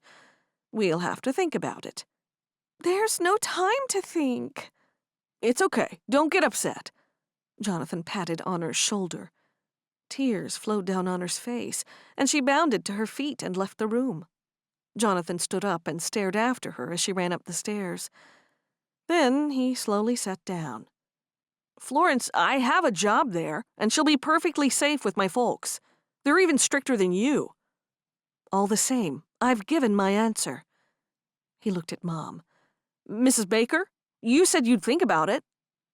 Joy hoped her mother would back Florence up. Mom stood up.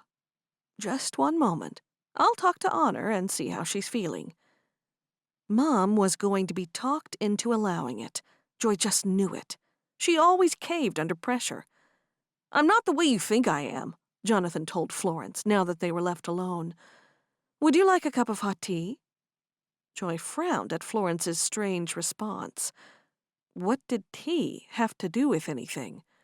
"I wouldn't mind a caffa," he answered. "Sure." She stood, and then he got up to follow her into the kitchen. "Nay, you sit down." "I thought we could talk." "Nay, I've said all I have to say about the matter." "We could talk about something else then." She stared at him and shook her head, and then he slowly sat back down. Joy ducked away, turned down the stove, and then sat down and pretended to continue skewering the apples, even though she'd finished. Florence saw her and stopped, then walked to the tea kettle and filled it with water. "I'm making taffy apples." "So I see." Florence then lit another burner on the stove and placed the tea kettle on it, next to the pot of toffee. Joy rushed over to her and whispered, "I heard everything. I wasn't deliberately listening. I was kind of stuck in here. What's your main objection to what they asked?" Florence sighed. She was told that she couldn't marry him until she was 18. It only feels like they've been back days from running away. We might never have seen them again, and now they want us to forget everything and trust them. Nay, trust must be earned, especially with having done what they did. Joy placed her hands down by her sides as she wandered back to the kitchen table and played with her apples. "Part of me agrees, but the other part doesn't. What about forgiveness?" She looked back at Florence. "Let's get these apples dipped while we're waiting for the kettle to boil." "Okay, Denka. But I'm serious. What about forgiveness? Shouldn't that mean we let go of it?" "There is forgiveness, and there's bringing up a child correctly. You can forgive, but you still have to give guidance. Do you see what I mean?" "Sort of, but Honor isn't 10 years old. She's an adult, and she told me she's old enough to get married if she has a parent's permission. So why not let Mom give it if they love each other? Their love must have been strong to feel a need to turn their backs on both of their families just so they could be together." Joy could see both sides of the issue. Florence shook her head. "I'm not about to forget what they did. She can't just say she's sorry and then all is forgiven and forgotten. And the same with him. You'll know what it's like when you have your own kinner to raise." "So might you. None of us is your kinner, Florence. You're our Schwester." "Half Schwester, as I'm so often reminded." "And I know you do pretty much everything around here, but the end decision lies with Mom." Joy saw Florence's face change, and she regretted her words. "I'm sorry. I didn't mean that like it came out." "That's okay. You're right. I'm just frustrated. Mom could very easily give in and allow Honor to do whatever she wants. We'll just have to wait and see what Mom says." Joy quickly turned away. It couldn't have been easy for Florence, trying to get all the girls in the family to behave well. "How are things between you and Ezekiel?" "We're doing okay. Getting to know one another. I can see the two of us will be good friends." "And that's good, isn't it? Don't friends make the best husbands?" "Well, that's something I can't really say because I have had no experience with that." "I can see the two of you together having lots of Bopleys." Florence smiled. "Well, that's fine. As for you, don't think you have to rush in just because Mercy and Honor have made their choices early in life." "Why? Don't you like Isaac?" "I do. Very much. I think very highly of him. But at your age, you have all the time in the world. Use it wisely." By the time Mom came back downstairs, the apples had been finished and Florence had just served Jonathan his cup of coffee. "Here's a hot tea for you, Mom," Joy said. "Danke, Joy. Joy, do you mind if Florence and I have a talk alone with Jonathan?" "Sure. I mean, no, I don't mind. I was just going to bed anyway." Joy took her own cup of hot tea upstairs while Florence sat down on the couch next to Jonathan and opposite Mom. "Have you made a decision yet?" Jonathan asked. "Yeah, I've decided she can go with you, but I'll have to speak to your parents first to make sure it's all going to be okay." Florence stared at Jonathan in shock. He'd gotten just what he wanted, and he smirked as though he was pleased with himself. "Danke, Mrs. Baker." Florence stood. "Where are you going?" Mom said. "I'm following Joy. I'm going up to bed. Good night, all." "But aren't you going to stay and talk about this?" Mom asked, staring up at her. Florence sighed. "There's nothing more to say." Florence leaned forward and picked up her cup and saucer, and then balanced them carefully while walking up the stairs to her bedroom. As she sat on her bed sipping her tea, she decided she should worry less about the girls and start thinking more about herself. Tomorrow, she was going to seriously consider Ezekiel Troyer as a potential husband, even more so than she had thus far. Chapter 12. The next morning, Florence rubbed her eyes, trying her best to forget a lost night's sleep due to worry over what might become of Honor. She'd done pretty poorly at sticking to her resolve to worry less about her half-sisters. Florence had to wait until after breakfast to be alone with Mom, so she could tell her what she thought. No one had mentioned anything about Honor and Jonathan the entire morning. Both Honor and Mom had avoided eye contact with her. "I honestly can't believe you, Mom. You're rewarding them for running away." Mom nodded. "I know you're upset." "I am, and it all started when Honor ran away. You left with Cherish without even bothering to punish Honor properly. It was left up to me to give her extra chores. If Honor had been given a harsher punishment, she might have seen things clearly. Now Jonathan's weaseled his way around the situation and gotten his way. What you don't know is that something else might have happened. That's why I didn't punish her for returning. If she's punished for coming home, she might not come home the next time." Florence frowned, wondering which way was right. "We've had a win. She stayed here and they've asked permission, rather than doing things their own way like last time. Now, don't get upset, but there's something else I haven't told you. I told all the girls this morning, but I told them that I wanted to tell you myself." Florence stared at her stepmother. Had someone died? "What is it?" "After you went to bed last night, I had a more serious talk with Jonathan, and I gave them permission to marry. So they'll marry before he leaves to take that job." At first, Florence thought she hadn't heard correctly. "What?" She put her hand over her heart to calm herself as she wrapped her mind around the shocking news. While her stepmother repeated it, Florence pulled out a chair and sat down. "I can't believe what I'm hearing. This was everything I was trying to avoid." She shook her head. "Now I feel I wasted my time bringing her back. I should have just let them run away. Nay, you did the right thing. Now they're staying in the community, and they would have left if you hadn't brought her back here." Florence rounded her shoulders in defeat. "I'm shocked. But still, I know it's not my decision to make." It was deeply upsetting that her opinions were so disregarded by Mom. She felt like she truly was wasting her time. All she wanted to do now was get far away from the house so the news could sink in. "So you're serious about this? They're actually getting married?" "Yeah. They're visiting the bishop today to arrange a date for their baptisms and for their wedding, as soon as he'll permit." With a hand over her stomach, mentally fighting the nausea, she looked at the half-made apple pies. "Once these pies are in the oven, I'll visit Liza. I can do the rest if you want to go now." "Denka, but Ezekiel is collecting me at 9 to take me there. He's volunteered with some other men to fix Samuel and Liza's chimney." Mom nodded. "You look overworked. You probably need some time with your friend." "Denka, Mom." Florence couldn't wait to leave all her problems behind her. Liza was a good listener, and she always agreed with Florence's way of thinking. Complaining to her best friend was all that she'd need to make her feel better. When she saw Ezekiel's borrowed buggy coming toward the house, she hurried out to meet him. The first thing she noticed was his big smile.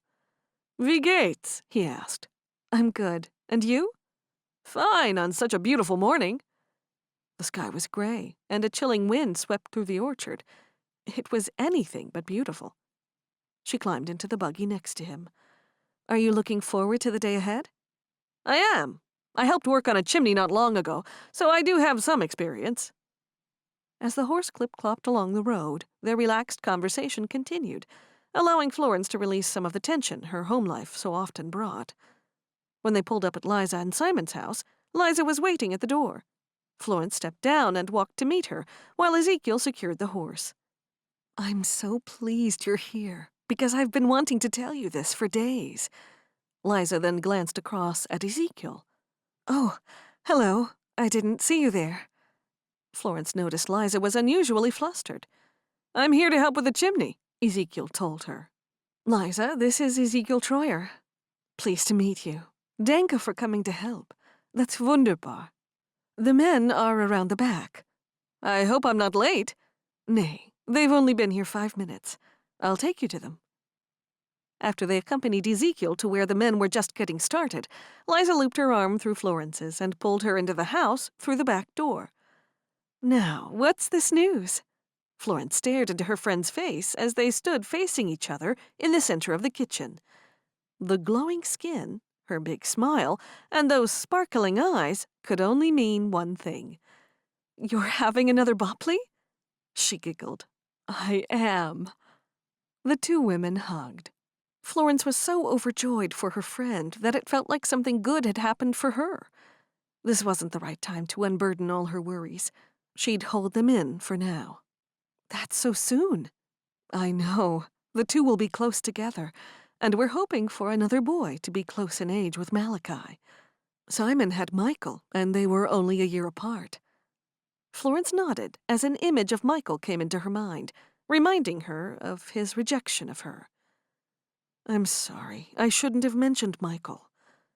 "Nay, that's okay. I'm over that now.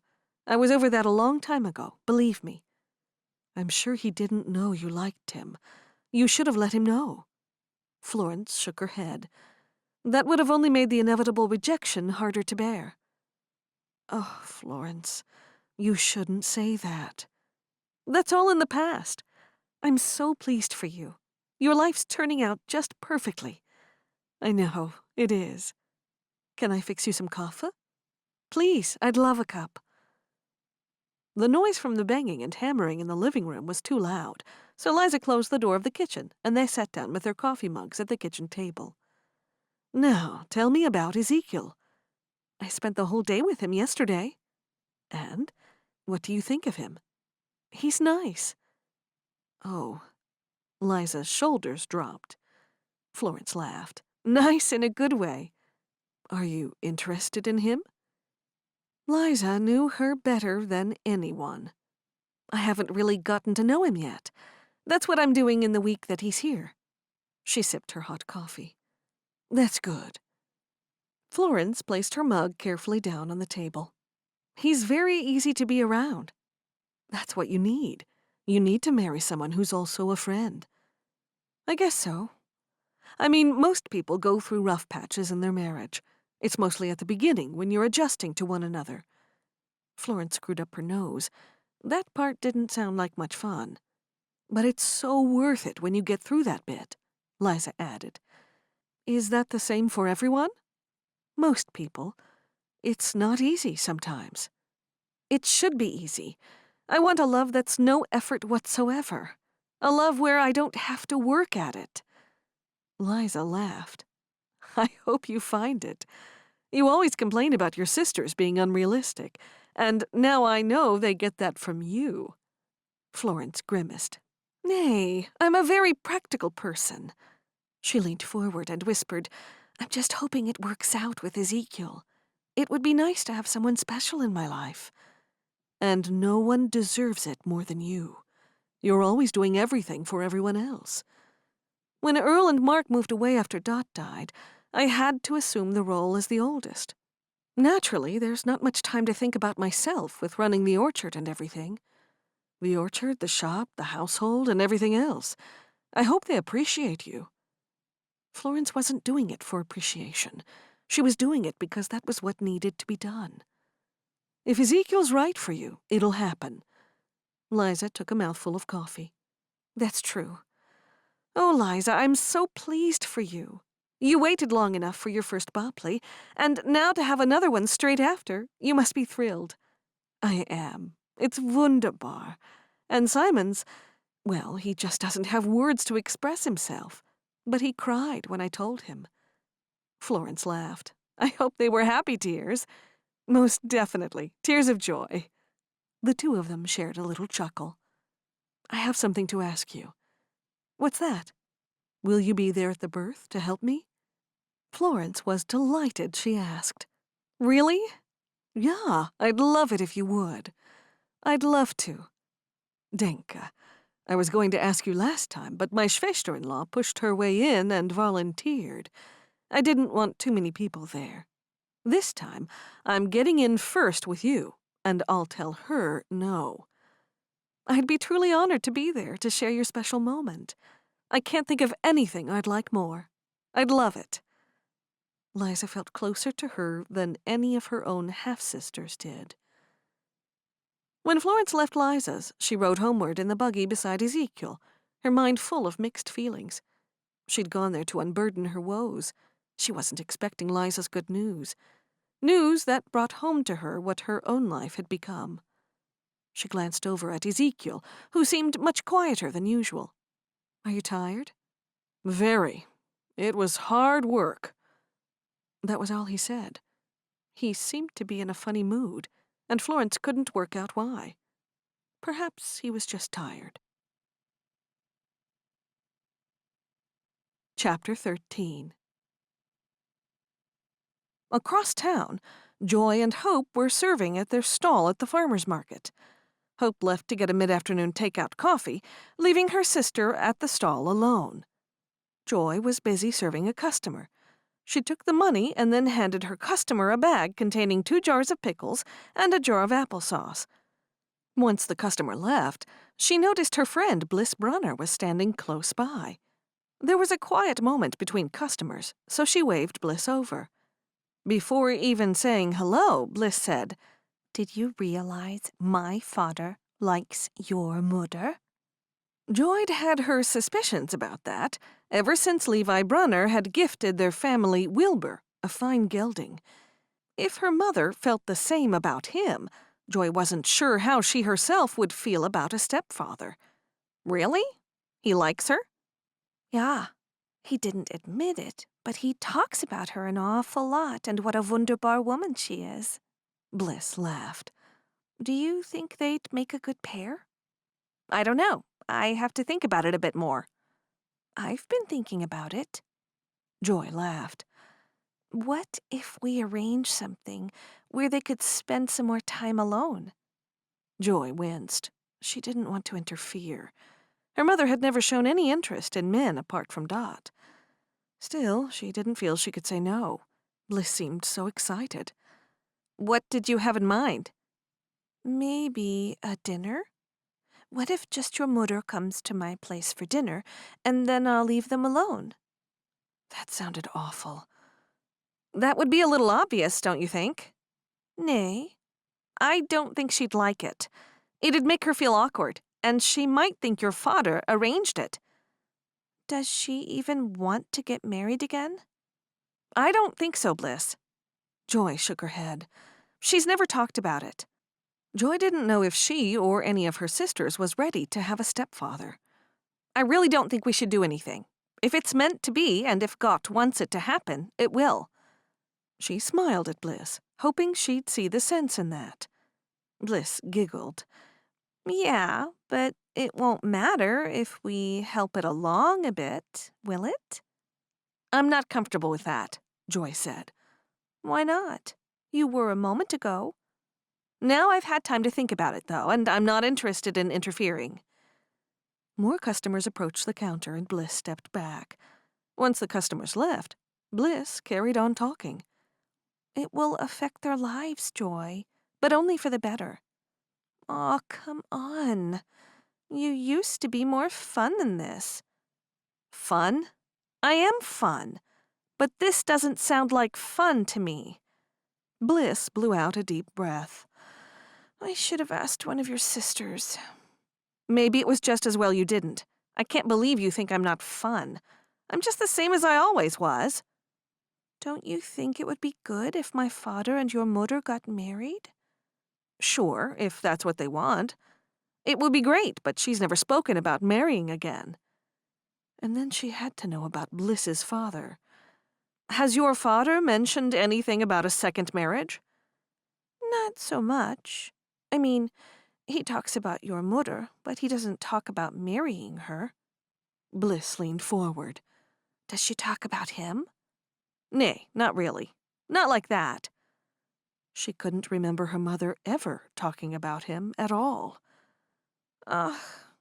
The smile left Bliss's face. That could be because we've had so much going on with Mercy getting married and then Cherish going away. Now there's the Honor and Jonathan saga. Every day there seems to be some drama or other playing out. At least it sounds interesting. Bliss sighed. Nothing ever happens at my place. It's boring with just me and Dot. Boring? You mean peaceful. Give me boring any day. Bliss laughed. I suppose it's all in the way you view it. Joy nodded. Anyway, it's interesting to know your Dot is sweet on Mom. Don't you tell anyone. He'll be so upset with me. I won't say anything to Mom, but I might tell one of my sisters, if that's okay. It's hard to keep things from them. Keeping any kind of a secret is not easy in our house. Okay. Here comes Hope now. About time. I can't do all this by myself. We're going to have the after-work crowd soon. I'll go. Bye now.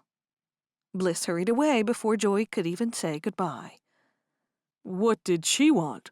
Isaac frowned, looking at Bliss striding away. Joy was startled. She hadn't seen Isaac approaching from the other direction. She just had some silly things she wanted me to be a part of. Like what? Hope took a careful sip of her take-out coffee as she joined them. Joy was now focused on coffee. She had thought Hope might have bought her one, too. Where's mine? I thought you'd like to stretch your legs and get your own. Joy grumbled. Take a walk with Isaac, but don't be too long. Unlike you, I won't. Joy took hold of her purse from under the counter, and then Isaac and she walked away from the stall. Was Bliss talking about me? He asked. His question took her by surprise. What? Nay, of course not. It wasn't about you. What makes you think that? She left when she saw me coming. She's your friend, and she probably doesn't think I'm good enough for you. He glanced over his shoulder, and then looked back at Joy. Did she say something like that to you? She stared at Isaac. She'd never seen this side of him. Why are you saying these things? Things have never come easy for me, Joy. My size has always been an issue. He looked down at himself. There's nothing wrong with your size. He was only a little larger than others, and Joy liked the way he looked. He patted his stomach. I'm overweight, and when people see that, they think I'm lazy and not a hard worker. I've always been this way. She was talking about her father and my mother, if you must know. I didn't want to say it, but she had the idea she and I should push them together. Slowly, he nodded while studying her face. If that's true, it sounds like meddling to me. Meddling. Yes, that's a good word. Sounds like it to me, too. Hey, what do you mean by, if that's true? Of course it is.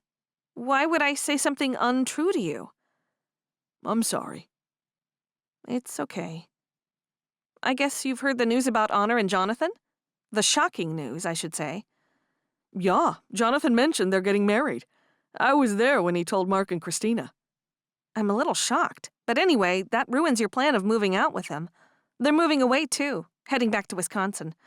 I forget what the Amish community there is called. Yeah, he told me all that. But I don't recall the name of their community either. He rubbed his chin. Do you want coffee? Not now. Let's just walk around. Talking about Honor getting married has made me feel a little sick. I've gone from 5 sisters to 2 in just a couple of months, not counting Florence, that is. Big changes for you. She sighed. It makes me feel uneasy somehow. In what way? I just want things the way they were before Stephen appeared. He took Mercy away. It was only supposed to be for a year, but there's no sign of them returning. Isaac nodded. That's the thing about life. Things never stay the same. Everything is always changing, and there's nothing much we can do about it. I guess. Do they have a date for the wedding? Jonathan didn't say. I don't know, but I think it's going to be soon, because Jonathan has to start work back home.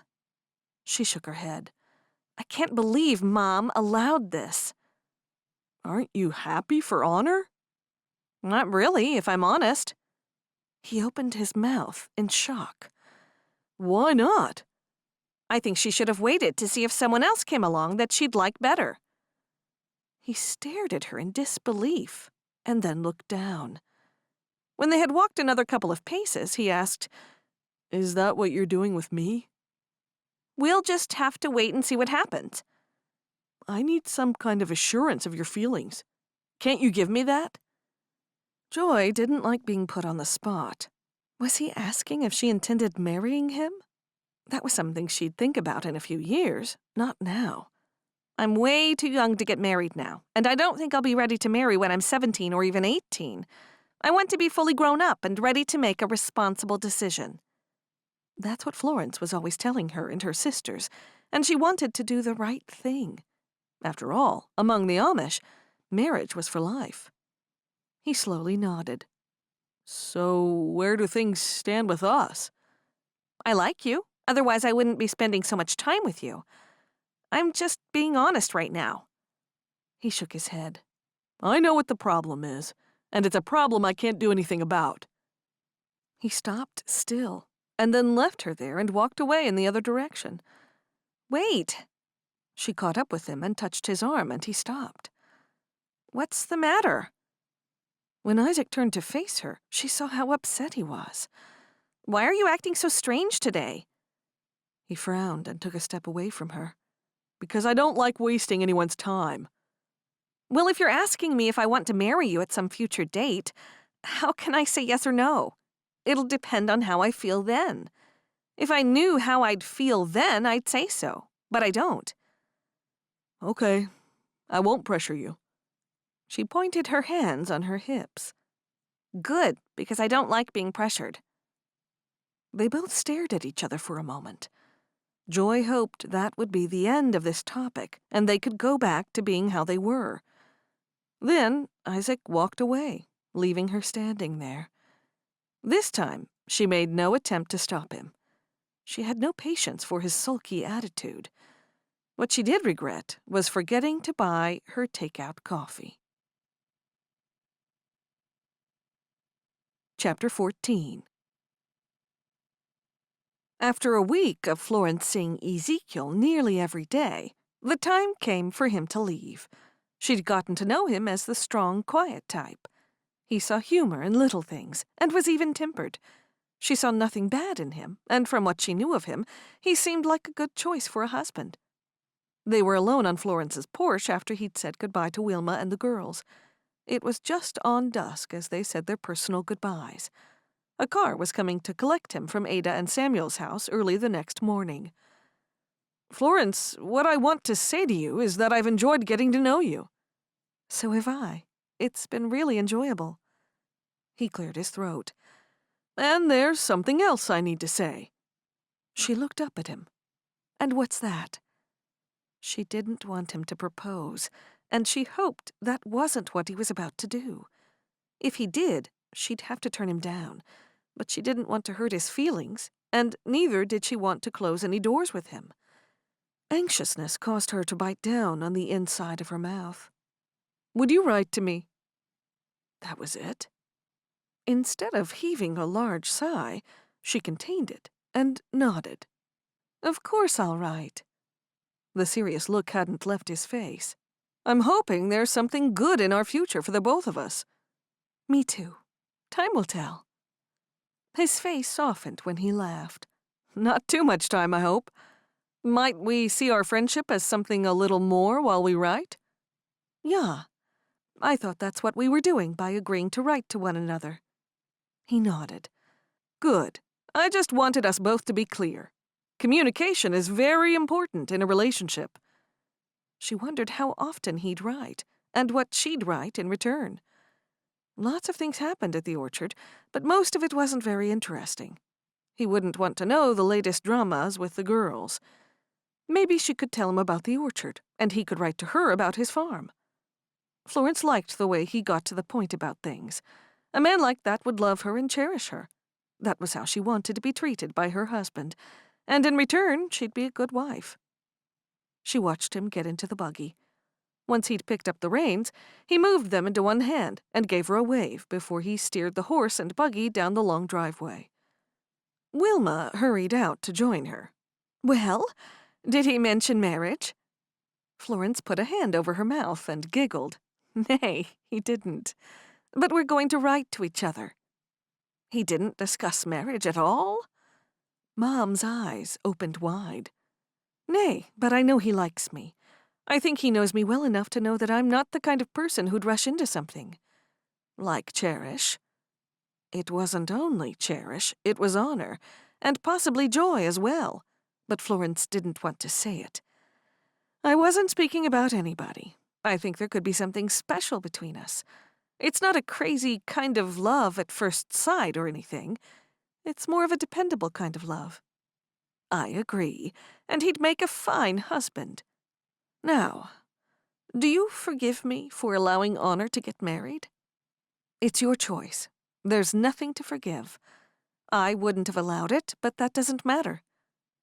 When we have a moment alone, I'll tell you exactly why I allowed it, and then you'll see there are at least two sides to a thing." "Yeah, there are. The right side and the wrong side." Mom shook her head. "What about the inside and the outside?" "We'll have that talk as soon as we're alone. Maybe when the girls are in bed." "I can't wait to hear what you've got to say." Mom chuckled.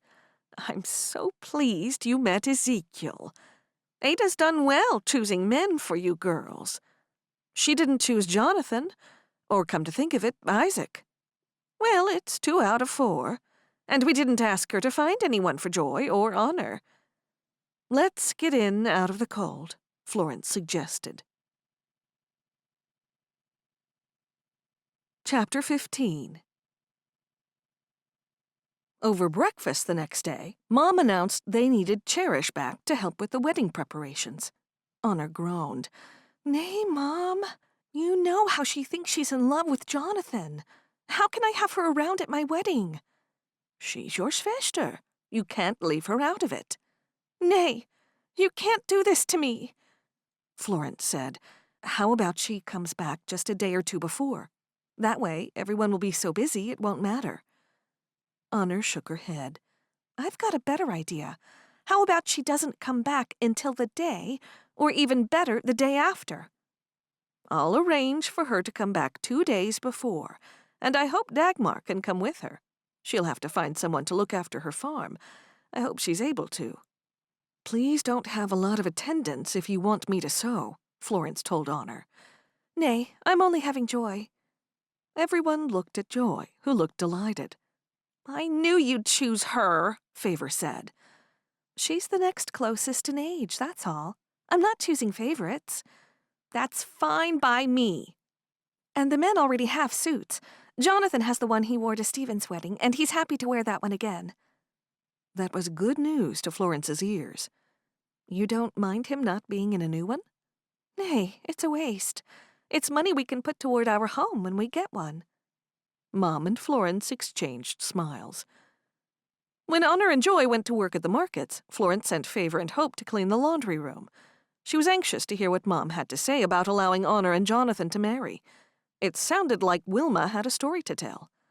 After Florence made 2 cups of coffee, she settled down with Mom in the living room. Mom, now we're alone. I can see you're still annoyed, Florence. Do you want to talk about it, or wait a bit? Yeah, please begin. You said you'd tell me more when we were alone, and now we're alone. A wave of emotion came over Florence. It was awful having to discipline the girls when Mom had the final say. First, Mercy and Stephen got married, which I suppose is fine because we all know they get on great. But now you've given Honor permission to marry Jonathan. Jonathan, of all people. And next, before we know what will happen, Joy will marry Isaac. She paused, drawing a breath. I know, but you like Isaac. That's not the issue. I'm worried that they're all getting married too young. They're marrying when they fall in love. But are they old enough to know what love is? A small smile hinted around the edges of Mom's lips. Florence, let me tell you what I know. There was a woman I knew very well. Before you tell me a story, let me tell you one. There is a woman I know very well, and she thought she was in love. After she married in haste, she had years of misery before Gott turned it around. I just don't think those years of misery were worth it. People say marriage takes work, but does it have to be that hard? And perhaps it wouldn't be so much work if one chose one's husband more carefully. Those are some of my thoughts from what I've seen. Mom's eyebrows rose. Florence, if you will listen to me, you'll see why I haven't put my foot down to stop your sisters from marrying. Go on.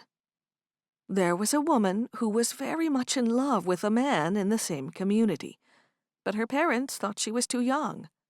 How young? She was 16 and the young man was 18. Their parents refused to allow them to marry. He went on to marry someone else years later. What happened to her?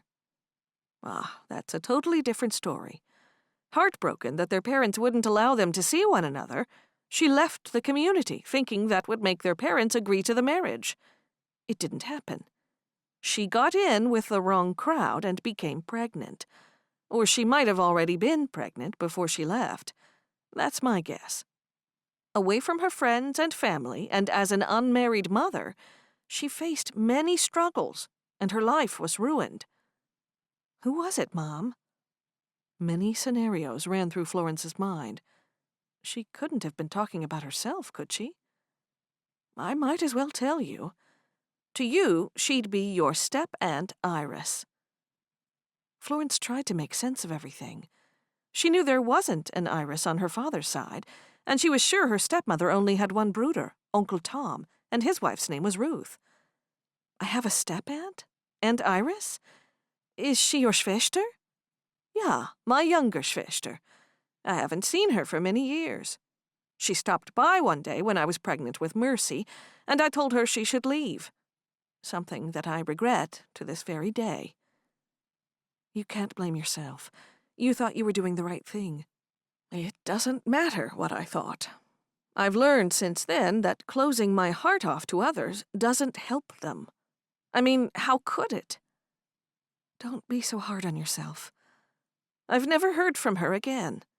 I think about her every day, hoping she'll find the courage to knock on my door." Florence swallowed hard. That explained why Mom was so soft on everyone. She'd been hard on her own sister, and, as a result, lived with not knowing where Iris was or whether she was okay. And Mom had to wonder what had become of the Bopley. "I don't know what might happen, but do you see now why I am not standing in their way?" Florence nodded. "I do. You're afraid if you stop them, they'll do something drastic." "Well, also imagine her heartbreak to learn that the man she loved, and probably still does to this day, is married to someone else." Florence thought about that for a moment. "I wouldn't want any of my sisters to leave the community over a man." "Honor very nearly did." "I guess there are two different ways of looking at these things, aren't there? There's the story of my friend, and then there's Iris." Mom nodded. "And they're both true." "And we are both trying to do the best we can for the girls." "That's true. But I truly think at their ages, they know their own minds." "I'm sorry, Mom, but I know when I was 16, I would have chosen a very different man compared to the one I'd choose today. 16 is not old enough." "I must disagree with that." "Danka for telling me about your sister. It's a sad story when you're not in love with the person you marry. You were in love with Dot, weren't you?" "From as far back as I can remember." She giggled. "Only after my mom died, though, right?" "Of course." Florence smiled. She'd only remembered her father with Wilma. From what she remembered, they'd been in love. They were always talking to each other, and they always agreed on everything. "Our coffees have gone cold." Florence giggled. "I'll make us more." She stood up and leaned over and hugged Wilma. "I hope one day we'll find out what happened to your Schwester. If Gott wills it, we will." Chapter 16. The weeks flew by, and Florence was so busy organizing the household and the wedding, she hadn't had any time for herself. Now just 2 days remained before the wedding, and it was time for Cherish to come home.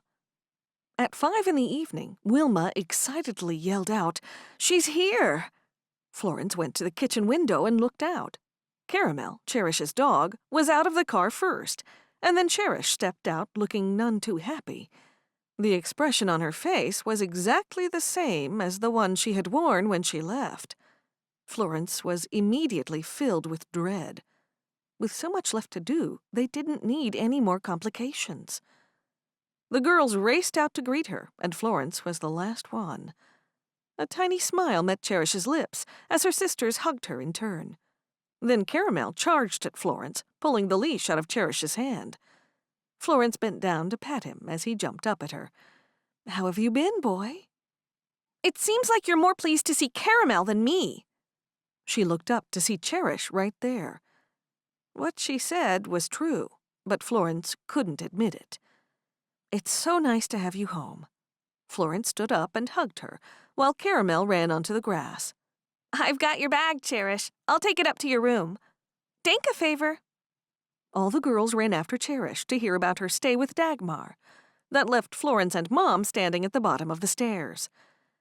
"I know we haven't talked about this, but do you intend for Cherish to stay?" Florence asked. "I've made no promises to her. Aunt Dagmar's pleased for her to go back to her. She's pleased for the companionship." "So you will send her back if she hasn't changed?" "Yeah, I don't want her to get into any kind of trouble." Florence nodded as she recalled the conversation they'd had recently about Wilma's long-lost sister. That night, when everyone was seated around the dinner table, Cherish began with the stories. "Aunt Dagmar has this tiny bird that she keeps in a cage. His name's Timmy. And all I hear all day is Timmy, Timmy, Timmy. She's trying to teach him to talk." The girls giggled. "I can't tell you how annoying I find it. Timmy, Timmy." She tried to mimic Dagmar's voice, and all the girls laughed louder. "You should be grateful she's welcomed you with open arms," Mom said. If she hadn't wanted me, where would you have sent me? Somewhere really bad, Florence chipped in. Cherish's eyes grew wide as she stared back at Florence. It is really bad, Florence. Haven't you been listening to what I've been saying? Nay, all I've heard is you being rude about a person who's been kind. It wouldn't hurt you at all to develop some patience and gratitude. That kept everyone quiet for a few moments, until Cherish started once more. I feel like a prisoner there. I don't have to go back there again, do I? I told you, you can stay here as long as you behave. Honor said, and don't imagine that Jonathan likes you. Please don't think that he does. He's marrying me. Anyway, you're far too young. Cherish's face screwed up. I didn't like him. Not like that, she insisted, but everyone knew she was making that up. Florence took a large drink of water, and when she put the glass down, Cherish said to her, I hear you have a boyfriend. Florence hadn't thought about Ezekiel as a boyfriend, but perhaps that's what he was. Maybe I do. I heard he's a pig farmer. I bet he smells awful, a bit like a pig, or pig swill, or even pig manure. Amongst a flurry of giggles, Mom said, Cherish, you shouldn't say such things. He does smell.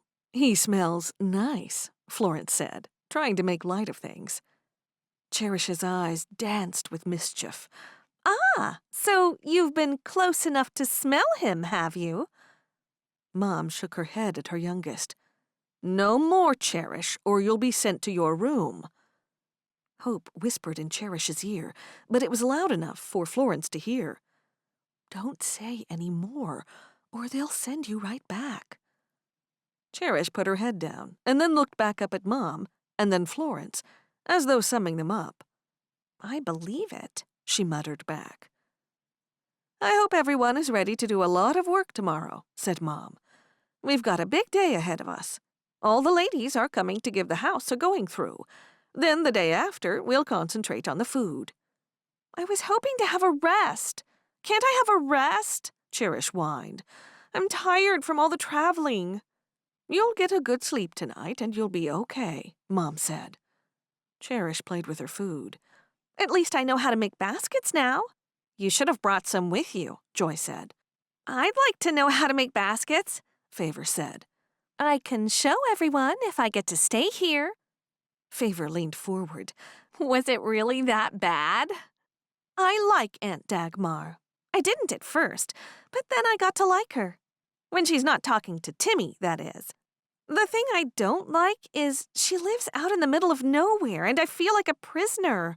When I'm feeling sad, Dagmar starts talking to her stupid bird, trying to make him talk, and that makes me feel worse.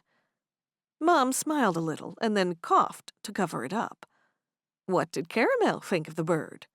Nothing at all. He just ignored him. Cherish sighed. I can't believe that there's just 4 of us left now. Favor giggled. Joy will be marrying Isaac next. Florence suddenly realized they'd have to close down the stall at the farmer's market. It wasn't practical for them to keep it going. Joy shook her head when everyone stared at her. That won't be happening. Not for years and years. Not for a couple of years, anyway. I'm in no rush. Not like the rest of you. We aren't, Favor said. I'm not. Neither am I, said Hope. Maybe if there was someone I liked, I might be in a hurry. But there's no one for me. Well, if Florence can find someone, anyone can, said Cherish. Denka, Cherish. The comment was said to upset Florence, but she wasn't going to let what Cherish said bother her. Mom glared at her youngest. It's not a very nice thing to say.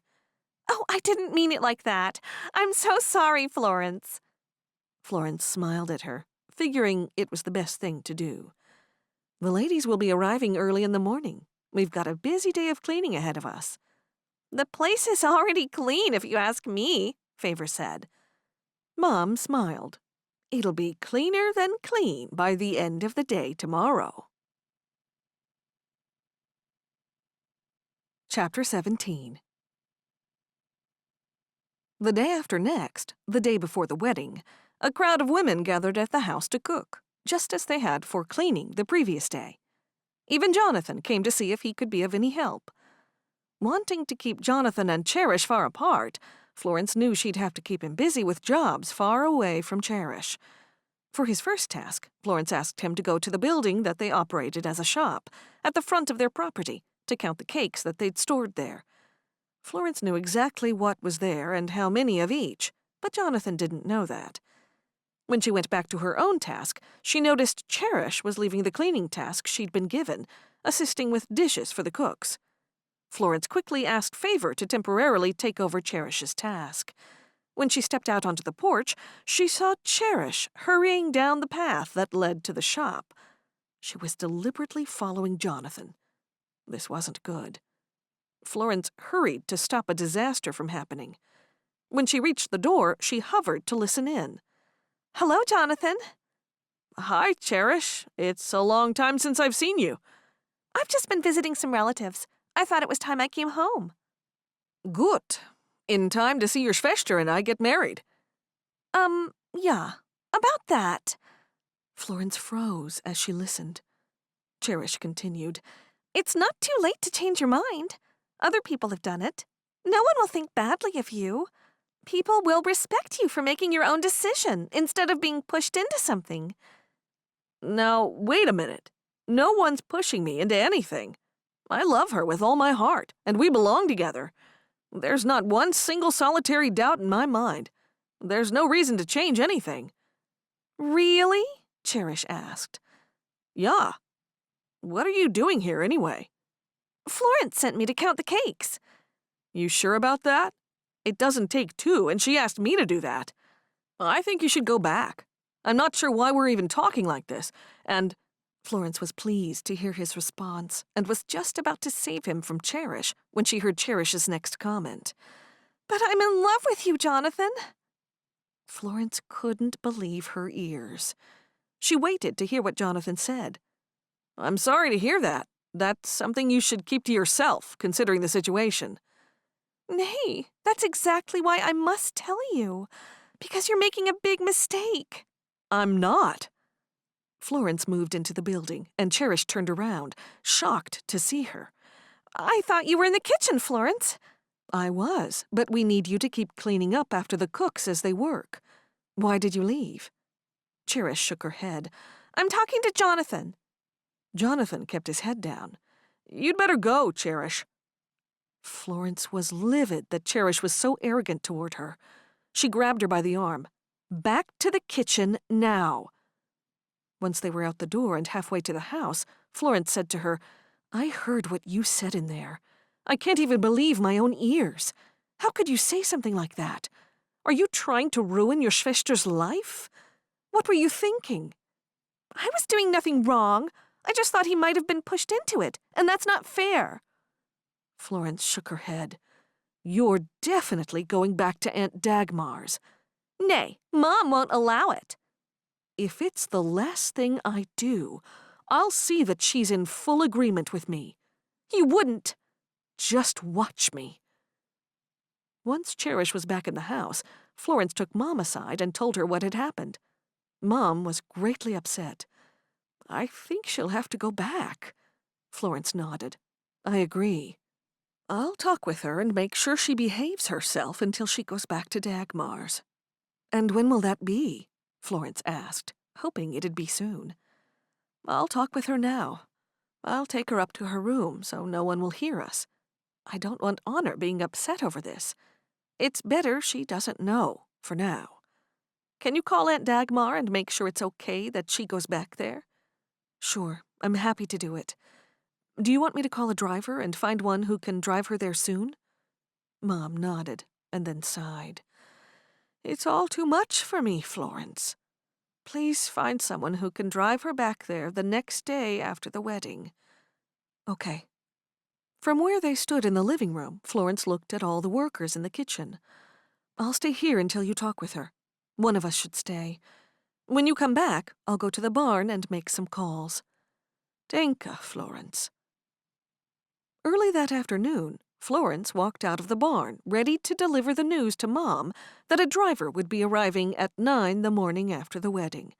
That would mean Cherish would miss the big cleanup day after the celebrations, but Florence was certain her youngest half-sister wouldn't have made much of a contribution to that anyway. Dagmar was pleased with the news that Cherish would return. While walking up the porch steps that led to the house, Florence spied a bundle of letters left on a chair. She picked up the half-dozen letters and leafed through them for Ezekiel's familiar handwriting. Then she spotted it. Florence was distressed to get a letter from him so close to the wedding. In her heart, she knew what that meant. She sat on the porch chair, and then, with the other letters in her lap, she ripped open the envelope. In his letter, Ezekiel explained his mother wasn't well, and he wouldn't be attending the wedding. Dropping the letter into her lap, she looked out over the orchard. She'd been counting the days until she would see him, so they could continue their courtship. Even though she was against rushing into a relationship, neither did she want it to drag out for an eternity. When would something ever go right for her? There was no time to feel sorry for herself, not with a wedding tomorrow. She picked herself up and fixed a smile on her face before she headed back into the house. Chapter 18. Joy was excited to be participating in her sister's wedding, wearing the exact color medium blue dress as Honor. As she sat behind Honor, who was standing in front of the bishop with Jonathan, it almost felt like her own wedding in a way, especially with Isaac there, looking so handsome in the dark suit that his older sister, Christina, had made him. While the bishop gave his talk, she couldn't help looking over at Isaac. Each time she glanced at him, he smiled even wider. And then she noticed someone else's eyes upon her. It was Jonathan's younger brother, Luke, who was sitting behind Jonathan as his wedding attendant. When their eyes met, he beamed her a smile, and she turned away. Now she couldn't look at Isaac, because Luke might think she was looking at him. So she concentrated on the bishop's words as he spoke on the topic of God's plan for marriage. Honor glanced at her husband-to-be as they stood in front of the bishop in the family's living room. Just as it had been for Mercy's wedding, all the furniture in the house had been exchanged for wooden benches. Now every one of those benches was full, leaving people to stand on the sides of the room. It felt good that so many people had come to see them get married, and that no one had said anything about her getting married so young. People seemed to like the idea she and her older sister would be married to brothers. Jonathan had even teased his young brother Luke that he'd have to marry Joy. Honor knew that was very unlikely, because Joy only had eyes for her half-brother's wife's brother. It was confusing, but many relationships within the community were like that. This marriage was what Honor and Jonathan had wanted more than anything, and against all odds, Jonathan had made it happen. He convinced her mother that the timing was right. With all that they'd been through together, Honor knew he was the perfect man for her. They'd also be moving close to Mercy. She glanced over her shoulder to look at Mercy, and after they exchanged smiles, she saw Florence staring at her disapprovingly. Quickly, she faced the front. In time, Florence would learn that Jonathan was a good man, and when she did, she might even apologize for ever doubting him. Once they were finally pronounced married, it was time for the festivities. Everyone moved from the house into the annex that covered the area between the house and the barn. Throughout the ceremony, Joy had kept a close eye on Isaac. When he didn't gravitate to her when the ceremony was over, she walked over to him. He saw her coming, and then he deliberately moved away. Joy had no idea what had gotten into him. When she finally caught up with him, she saw from his face that he was upset. "Is everything okay?" He pressed his lips together. "Nay." "What's wrong?" "I saw you looking at someone else just now." Joy laughed. "Don't be silly. I was looking at you." "Not all the time." Joy stared at him. Was he joking? When there was no hint of a smile on his face, she knew he wasn't. Being a no-nonsense kind of a person, she wasn't in the mood for drama. Not on such a special day for her sister. "Find me when you get over the mood you're in." She turned and walked away from him. He must have been talking about when she had noticed Luke staring at her. Isaac was being immature, and she wasn't going to be drawn into his silliness. Pushing him out of her mind, she walked amongst the crowd, determined to enjoy herself and help the many guests enjoy themselves. Meanwhile, Florence was working in the kitchen, supervising the ladies who were helping with food for the 300 or so guests. Florence wasn't bothered by the huge task on her shoulders. She helped out so often at weddings. Years ago, her father had set their kitchen up with 2 large ovens, and there was loads of countertop space for working. Once the first course of the food had gone out, Florence was able to slow her pace. Yet her mind never stopped working, never stopped thinking about the orchard and her family's finances. Their savings had taken a hit with Honor's wedding coming so close behind Mercy's. Mom hadn't taken that into consideration when she'd allowed them to marry now rather than having them wait for a year. With Cherish going back to Aunt Dagmar's and the 2 oldest half-sisters now married, that only left 5 of them. As much as the money coming in from the farmers' markets was a great help, she didn't see that they could continue that, especially with the harvest approaching. Between the orchard and their shop, that was probably all they could manage. She made a mental note to cancel their stall at the farmers' market. A flush-faced Christina hurried into the kitchen. "Florence, what's going on between Joy and Isaac?" "I'm not sure I know what you mean." "It seems they had a tiff. He barely talks to me, and he keeps looking at Joy. She seems to be ignoring him." "I'm sure they can work things out between themselves. In the meantime, can you take these napkins out and put them on the table?" "Don't you care?" "I'm too busy to even think about it now, Christina." Florence held out the white napkins toward Christina. Christina snatched them from her. "You're the same as the rest of your family, only thinking about yourself." She stomped away, leaving Florence shocked. Her life was consumed with looking after others. Ada was one of the ladies working in the kitchen, and she'd overheard what Christina had said. "Don't worry about her, Florence." "I don't know what I did to upset her." "She's very highly strung." Ada shook her head. 2 years married and no kinner." "Is that what's upsetting her?" "Yeah. Mercy or even Honor might give birth before her. That's what she'd be thinking." They both seem like Bopleys themselves. Do you think that's really what's upsetting Christina?" "I can't see what else it could be." As far as Florence remembered, Christina had always been standoffish towards her family. Maybe one of them had done something to offend her. When 2 ladies walked in with stacks of dirty dishes, Florence's attention was back on the job. Joy had been successful in avoiding Luke Wilkes. Every time she looked over at Isaac, he avoided eye contact. Just as she was considering walking over to talk with Isaac to sort things out, someone tapped on her shoulder. She turned around to see Christina, Isaac's sister. "What's going on with you 2?" Christina asked. "Me and your brooder?" "Yeah." "Just a small misunderstanding. It's okay. I'm just giving him a bit of time to work a few things out." "Don't you know he's leaving?" It couldn't be true. "What?" "Yeah, he's leaving. And I'm not talking about him leaving the wedding. He will be leaving. He was only staying here for you." "I didn't know." "Couldn't you figure that out? Now we've lost him working in the store, just like we lost Jonathan. You girls have a lot to answer for. That's another worker we've lost from our store because of you girls." Even though she was sad about Isaac leaving, she wasn't going to let an opportunity go by. "I could work for you." "Danka, but no thanks. I don't think you'd be reliable enough to work 6 days a week and do all the heavy lifting needed." "I am reliable. Ask anyone. And I do heavy lifting at home. You'd be surprised how strong I am. I lift all the bags of horse feed." "Your mother and Florence need you at home, at the market stall, and to do the cooking and whatnot." "Okay." Joy shrugged her shoulders. "At least I offered to help out." I'm not sure if it was a genuine offer or not." Joy could now see the side of Christina that her sisters so often talked about. She wasn't very pleasant. She was always nice to Honor, and even more so since Jonathan had stayed with him. "I hope you find someone for the store." She wasn't going to beg Isaac to stay if he wanted to go. "There's a shortage of jobs, so it won't take long for us to find someone. But Isaac is my brooder, so I'm not happy. He wasn't just a worker."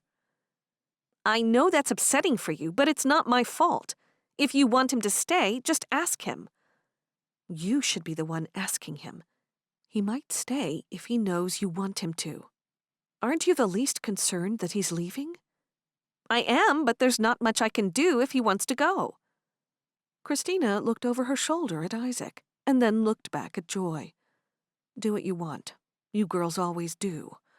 Wilma hasn't disciplined any one of you. Christina walked away from her. Joy wasn't going to leave things at that. She hurried after Christina to have her say. She doesn't need to discipline us if we never do anything wrong. Christina's eyes blazed. You do plenty wrong. Joy knew she couldn't protest, not with both Honor and Cherish having tried to run away. Well, everyone does wrong things, but I think it's a bit harsh to say that we're not disciplined. You're being disrespectful to my mother. That's a matter of opinion. I'll talk to Isaac. She was going to do that anyway. Danka, that's all I was asking. When Christina walked away, Joy headed in the direction she'd last seen Isaac. When she got there, she saw him sitting down by himself eating a piece of cake. She walked up and sat beside him. Why are you sitting down by yourself? I don't know these people very well. You know them well enough, don't you? Nay. When I first met you, you didn't seem shy at all. You were bold and led the conversations. And now you're sitting here quietly, filling your face with food. I like food, can't you tell? He pushed a huge piece of cake into his mouth. It seems you like cake, I can tell that much. Scriptures ran through her mind, as they so often did, and she wondered if he had a problem with gluttony. For the drunkard and the glutton shall come to poverty, and drowsiness shall clothe a man with rags. But who was she to judge someone? It did make her cautious about him. It wasn't his size that was a problem, though. It was his bad attitude. When he finished his mouthful, he said, I made the decision I'm going back home. I don't want you to go. I want you to stay. Without answering her, he pushed the last piece of cake into his mouth, and with his finger gathered the last of the frosting and popped that into his mouth also. My, you're really enjoying that cake. I know exactly what you mean by that. You can have any man you want, and you don't want someone like me. I'm overweight. I know it's a problem, but the more I think about it, the more I eat. Forget about it then. Problem solved. It's not so easy. You're not fat at all. I like the way you look. You have a large frame, and there's nothing wrong with that. I appreciate you trying to be nice, but there's no point anymore. With his plate in his hand, he rose to his feet, and then she watched him walk back to one of the food tables. At that point, she decided he was in a strange mood, and nothing she could say would bring him around. With Honor leaving early tomorrow morning, she decided to spend the rest of the day as close to her as she possibly could. Honor left with Jonathan the very next day. Cherish was picked up at 9 that same morning for the return trip to Aunt Dagmar's, and 1 week after that, Isaac was gone. Isaac and Joy had not spoken once after the wedding. The Baker household was quiet. In trying to make things work with Ezekiel, Florence had deliberately kept herself away from Carter, but that didn't stop the aching in her heart. She longed to be loved by one special person, and for now, Ezekiel was falling way short of the mark. When the sun was low in the sky, loneliness and frustration led her through the orchard and toward Carter's house. All she intended to do was catch a glimpse of him. When the house came into view, she saw his car there, but there was no sign of him. Florence walked close to the fence. Maybe she should knock on his door and just see him one last time. Where was the harm in that? Before she lost her sudden courage, she slipped through the 5-strand wire fence. Halfway to his house, she stopped still as doubts crept into her mind. He's an outsider, she reminded herself. Ezekiel Troyer was the kind of man she should marry. Ezekiel was the sensible choice. But she'd come this far. As she stared through one of his windows, she knew she had to close the door of her heart once and for all. It would be hard, but then she brought to mind the suffering of her forefathers and what they'd endured in the name of God. Just staying away from a man was no comparison. She wasn't being tortured or killed. She sighed, summoned the courage, and walked away from his house. Getting to know Ezekiel would keep her mind busy and put a stop to her thinking about Carter. Hey! Her heart raced when she recognized his voice. She turned around, but she couldn't see him. Over here, the voice said. She followed the sound and saw him coming toward the fence from the orchard. It seems we both had the same idea. I was looking for you. She hurried over to him, horrified. You didn't go to the house. What would her stepmother think if an Englisher knocked on the door looking for her? Besides that, it would be a dreadful example to her half-sisters. They met, as they always seemed to, at the fence. I was looking for you. He gave her a smile, flashing his white teeth. His cheeks were slightly pink, blending nicely with the hue of his maroon knitted scarf that hung casually around his neck. He looked so good. Coming to see him was a huge mistake. They needed more than a wire fence between them. Look, this is your side of the fence, and that is my side. Stay on your own side, and everything will be fine. She pulled up one of the wire strands to slip through, and he tried to help her. I can do it, she snapped. He frowned. Now they were both on her side of the fence. Why the anger? He asked. I can't keep talking to you like this, all friendly-like. Her whole body trembled. He grinned. Why? I just can't. You can't be friends with someone of a different faith? Or someone who has no faith at all? No, I mean, that's right. He rubbed the back of his neck. I see Amish people talking to non-Amish people all the time. Talking, yes, but we're not close. It annoyed her that she'd never found out more about him, but that might have been the attraction. If she knew everything about him, maybe he wouldn't seem so interesting. She had to know more, and then she'd finally have the courage to forget him. He carefully ran his fingers along the top row of barbed wire. I saw you with a man the other day. You both looked happy. We're just friends. That was her chance. She could have pretended things were serious between her and Ezekiel. Now was also her chance to know about that woman. I've seen a woman here a few times while I've been on my afternoon walks. She's just a friend. You're only saying that because I said the man was just a friend. No. He shook his head. She's truly just a friend. I thought you didn't need friends. More of an acquaintance. He laughed. It's not like that. I know what you're thinking. I'm not thinking anything. Anyway, all that aside, I'm glad he's only a friend of yours. Why's that? She knew she should walk away, but she couldn't. Besides, he'd been so good to her when Honor had run off with Jonathan. He'd driven through the night, and that was after spending the whole day driving around locally looking for her. He doesn't suit you at all. He wagged a finger at her. You're scared of getting to like me too much, aren't you? No. Her nervous fingers straightened her cup. Of course not. I would never, he smirked, but you've thought about it. She shook her head, and annoyance took over before she got a chance to ask more questions. It's best that you stay on your side of the fence, and I'll stay on mine. Is that what you want? Yes. Come on. I'm sorry if I've upset you. She walked away, leaving him standing there. The only way she could finally end this was to do it this way. If they parted amicably, it would leave the door open. Florence. She ignored him. I'll be here when you've gotten over whatever's bugging you, he called after her. Just put one foot after the other. Once she was far enough away among the safety of her apple trees, she slowed her pace. As she walked, she looked up through the high branches at the gray sky above. In her youth, she'd expected to grow up and marry. It seemed a simple thing. It was irritating that love was happening so easily for her sisters. It wasn't that she was envious, it just left her with so many unanswered questions. If she could fall in love with Ezekiel Troyer, her life would be wonderful. To have Kinner of her own would be a dream come true. She quickened her pace, determined to write another letter to Ezekiel before the evening meal. Chapter 19.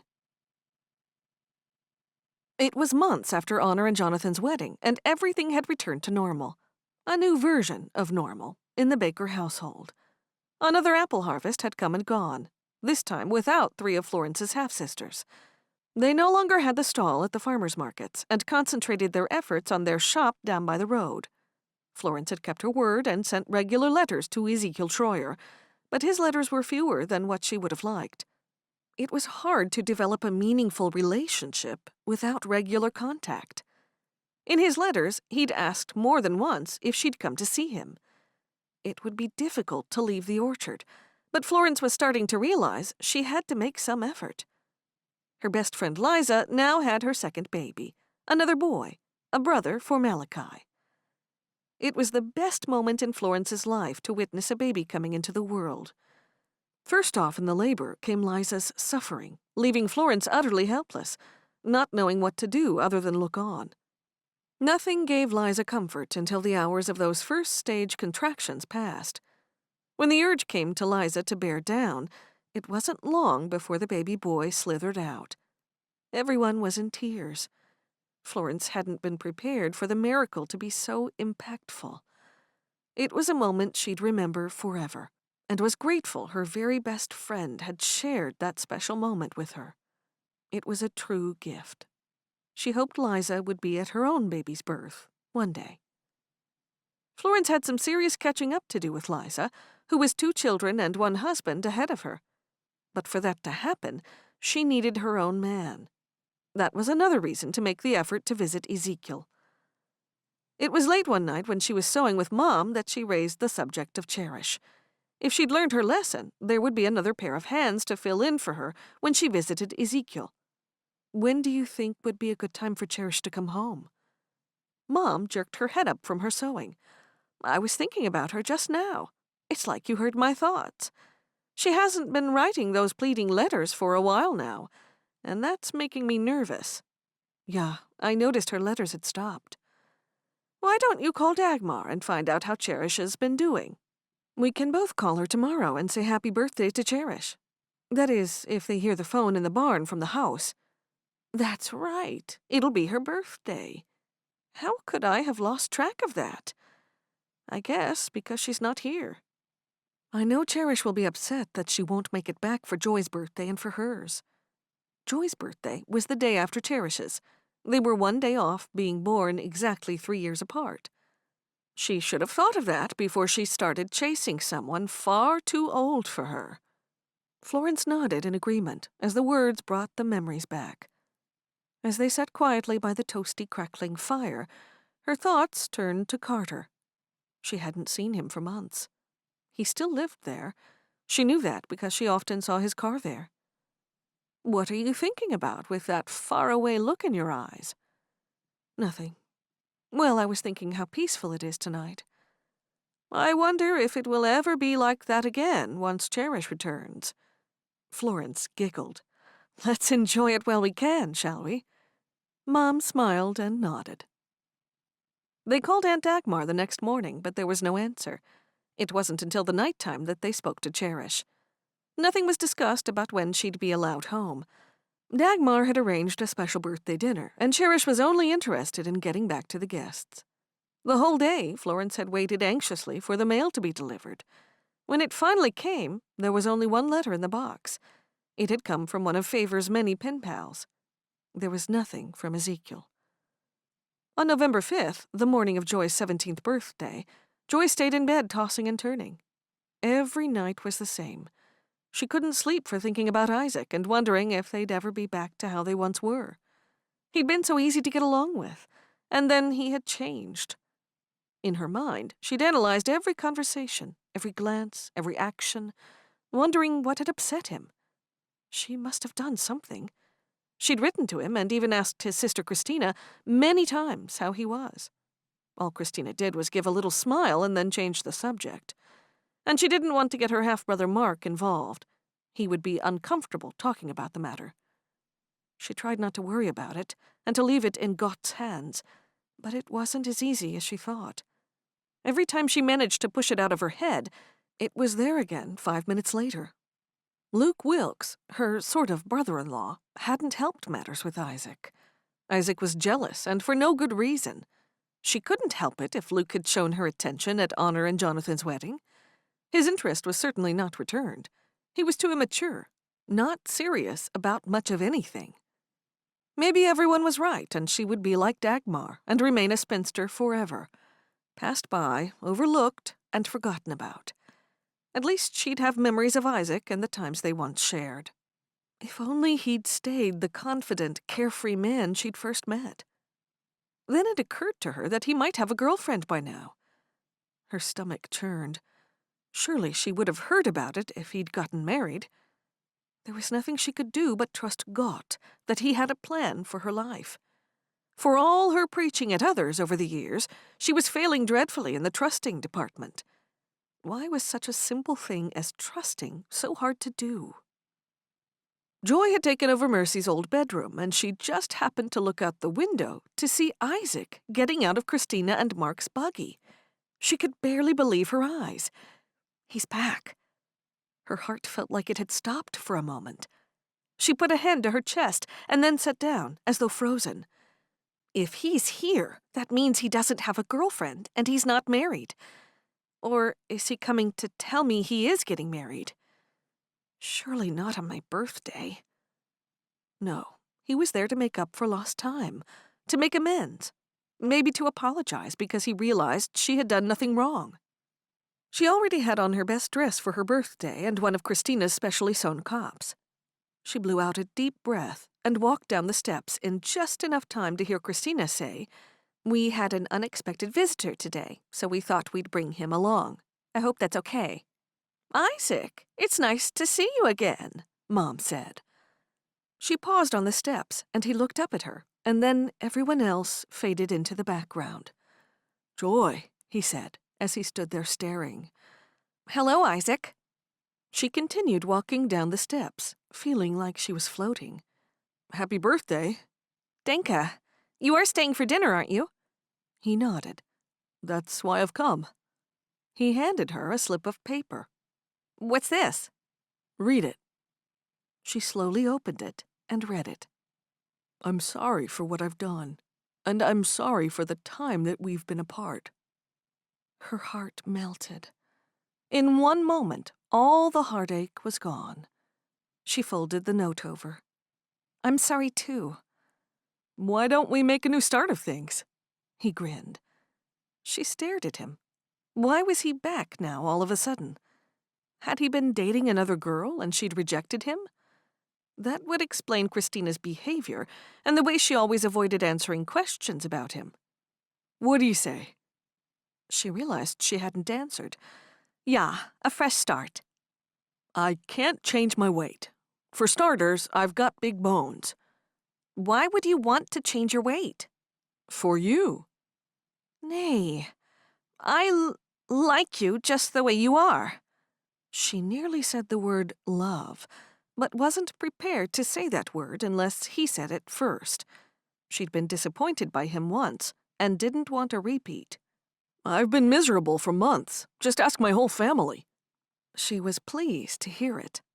"Are you feeling better now?" When Isaac smiled at her, she knew everything would be okay. "I'm fine. I just feel funny sometimes because I'm so overweight." "You're not overweight. You're just perfect. I keep saying the same thing. Please, let's stop talking about it." "I'm sorry for before."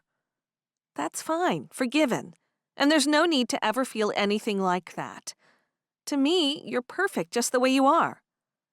"I don't know about that, but thanks for saying so." "Good. Now we can forget about all that and go back to how things were." "Sure. I came to the conclusion it was all in my head." He held out his hand, and she put her hand in his.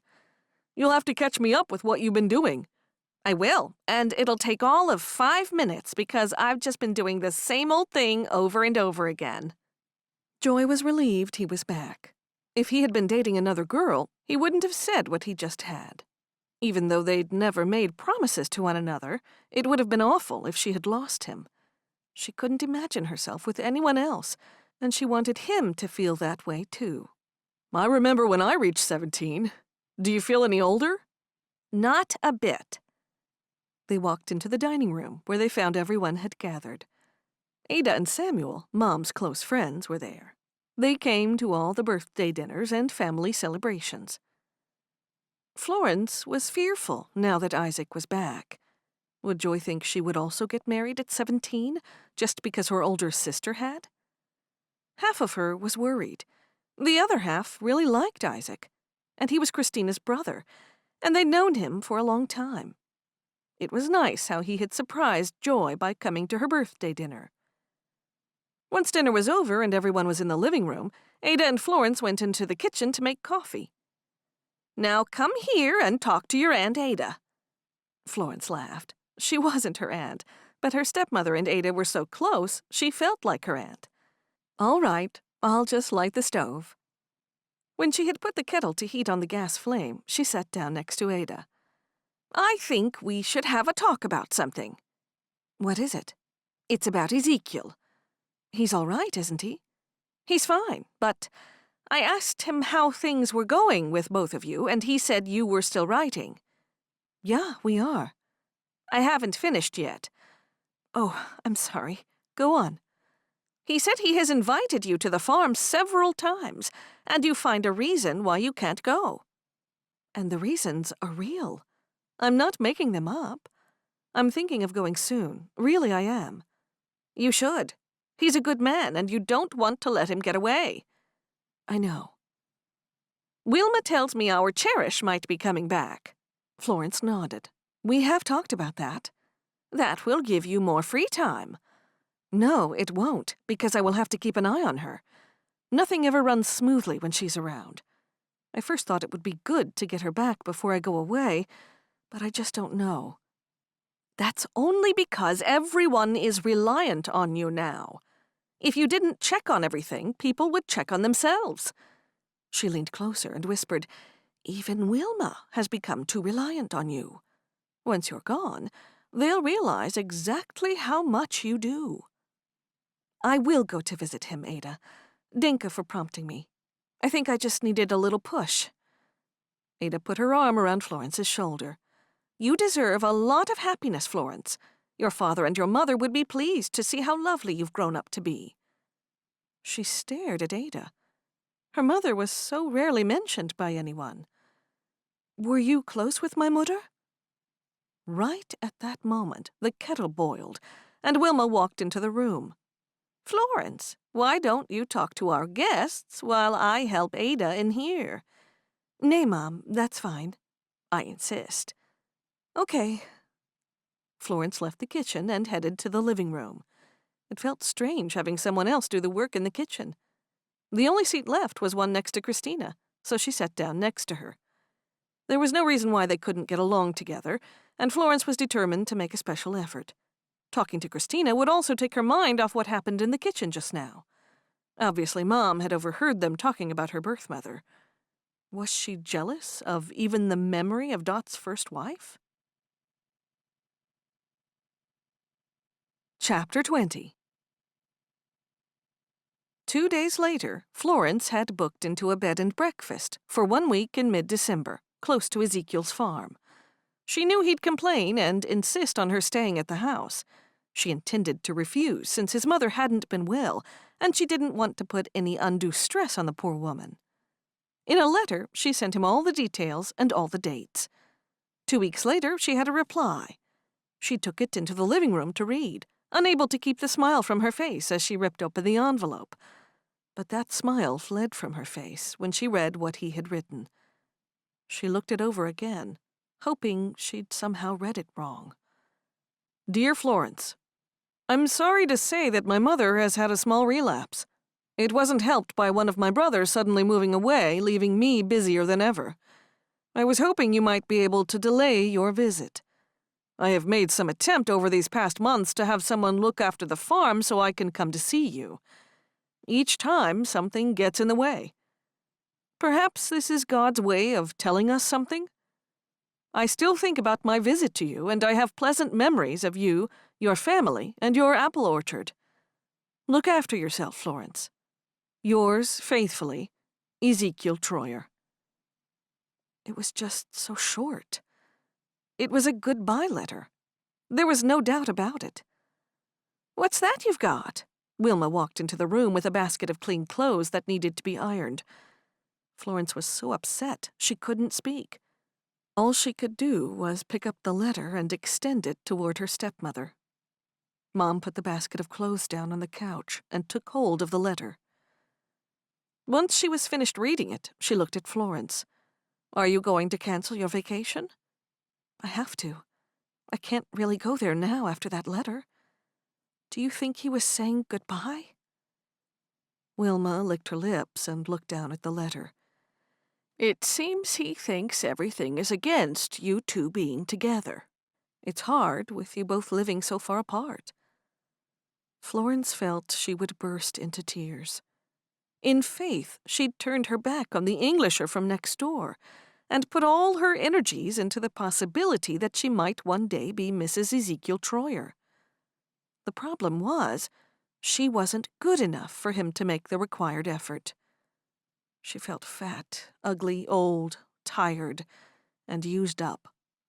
No wonder no one loved her. All she wanted was to be happy and feel loved. Was that too much to ask? Mom handed her back the letter. Florence took it and tossed it into the fire. Her quick actions shocked even herself. She could feel that Wilma was also amazed. Wilma then picked up the basket full of clothes and continued on her way to the kitchen, where the clothes were normally ironed. Then Florence heard her call out, "Don't forget to cancel the booking at the bed and breakfast." "I'll remember." Florence sniffed back her tears. She'd been so looking forward to meeting Ezekiel's family, helping his mother around her house, and looking around the pig farm. Now that door was firmly closed. No, it had been slammed in her face. Her letters had outnumbered his by 3-1. There was no excuse for that, because she was just as busy, or even more so. Yet she had continued to convince herself that all was okay. He had certainly given her the impression that he was interested before he left, and she had no idea why he so suddenly lost interest. It was times like these she needed the comfort that only a mother could give. She knew she'd been loved by her birth mother. If she had something tangible, like a pillow or a blanket that used to be hers, she could put it on her bed at night and feel her close. She remembered the attic where her mother's and father's things were stored. While her stepmother was busy in the kitchen and her sisters were out with friends, she opened the small door of the attic and climbed up the stairs. It was semi-dark and smelled so musty. The only light shone from a small window in the roof. The place was lined with boxes, all piled one on top of the other. She and Earl were the ones who'd placed their father's belongings up here, and she remembered where those had been placed. The rest of the boxes must have belonged to her mother. The first box she opened was full of letters. Curiosity got the better of her when she saw an envelope with her name on the front, and 2 other envelopes named for each of her brothers. When she opened her letter, she looked at the date. It was dated a month before her mother had died. She stood up, and taking the letter with her, she walked closer to the window so she could read it more easily. My dearest Florence, if you're reading this letter, that means I'm no longer around. I've asked your father to give you this letter when you're an adult, the same as the letters I have for Mark and Earl. Life is so uncertain. I've learned nothing is forever. I want to be there always, guiding you and your brothers, whispering in your ears. If I can't be there, pay attention to my following words and keep them in your heart. Always be kind to others. Try to see the other person's point of view. It's just as valid as your own. You must follow your heart rather than your head sometimes. Don't make my mistakes. No matter where I am, I will always love you, your father, and your brothers. Always be there for your family. Your loving Mom. Her mistakes? What were her mistakes? She looked at those many letters. Perhaps in that box lay the answer? Folding the letter carefully, she set it on the windowsill to collect later, and sat down on the floor in front of the box to sort through the letters.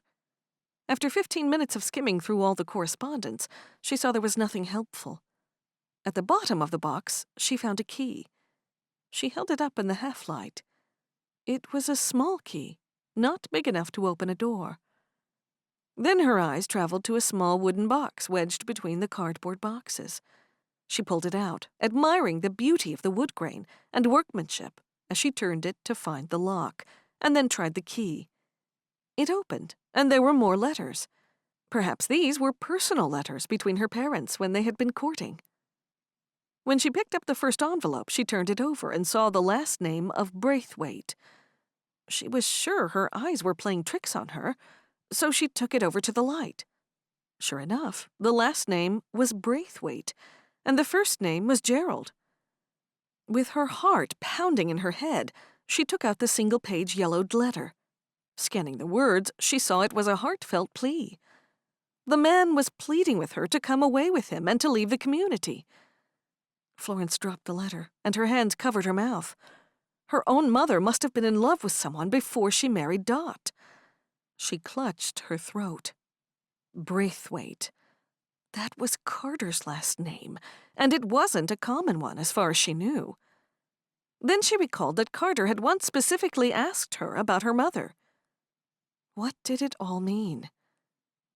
She peered out the small attic window. On her tiptoes, she could just make out the roof of Carter's house peeping above the trees. Could she, or should she, ask him questions? Follow your heart. Don't make the same mistakes as me. The words rang in Florence's head, and that was all she needed. Despite the other voices in her head that told her not to do anything in haste, she put everything back where it had been and climbed down the stairs. She found Wilma in the kitchen. I'm going for a walk. Before Wilma could respond, Florence had grabbed her shawl and was out the door heading to Carter's house as she swirled it around her shoulders. She had been so horrible to him last time, and he had done nothing to deserve it. Was it possible for people from two different worlds to come together and find some common ground? She couldn't see herself in his world, and she knew he wouldn't fit into hers, but her mother's letter must have meant something, didn't it?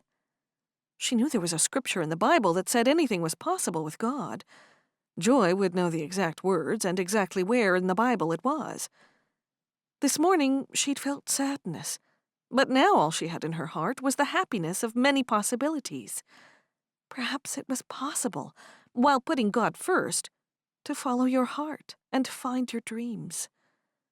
She slid between the wires of the fence, ever mindful of the barbs, and then walked quickly to Carter's door before she changed her mind. She knocked on the door and was pleased that he answered it when he did, before her courage left her. "Florence." He looked her up and down as though he was taking it all in. "You came back."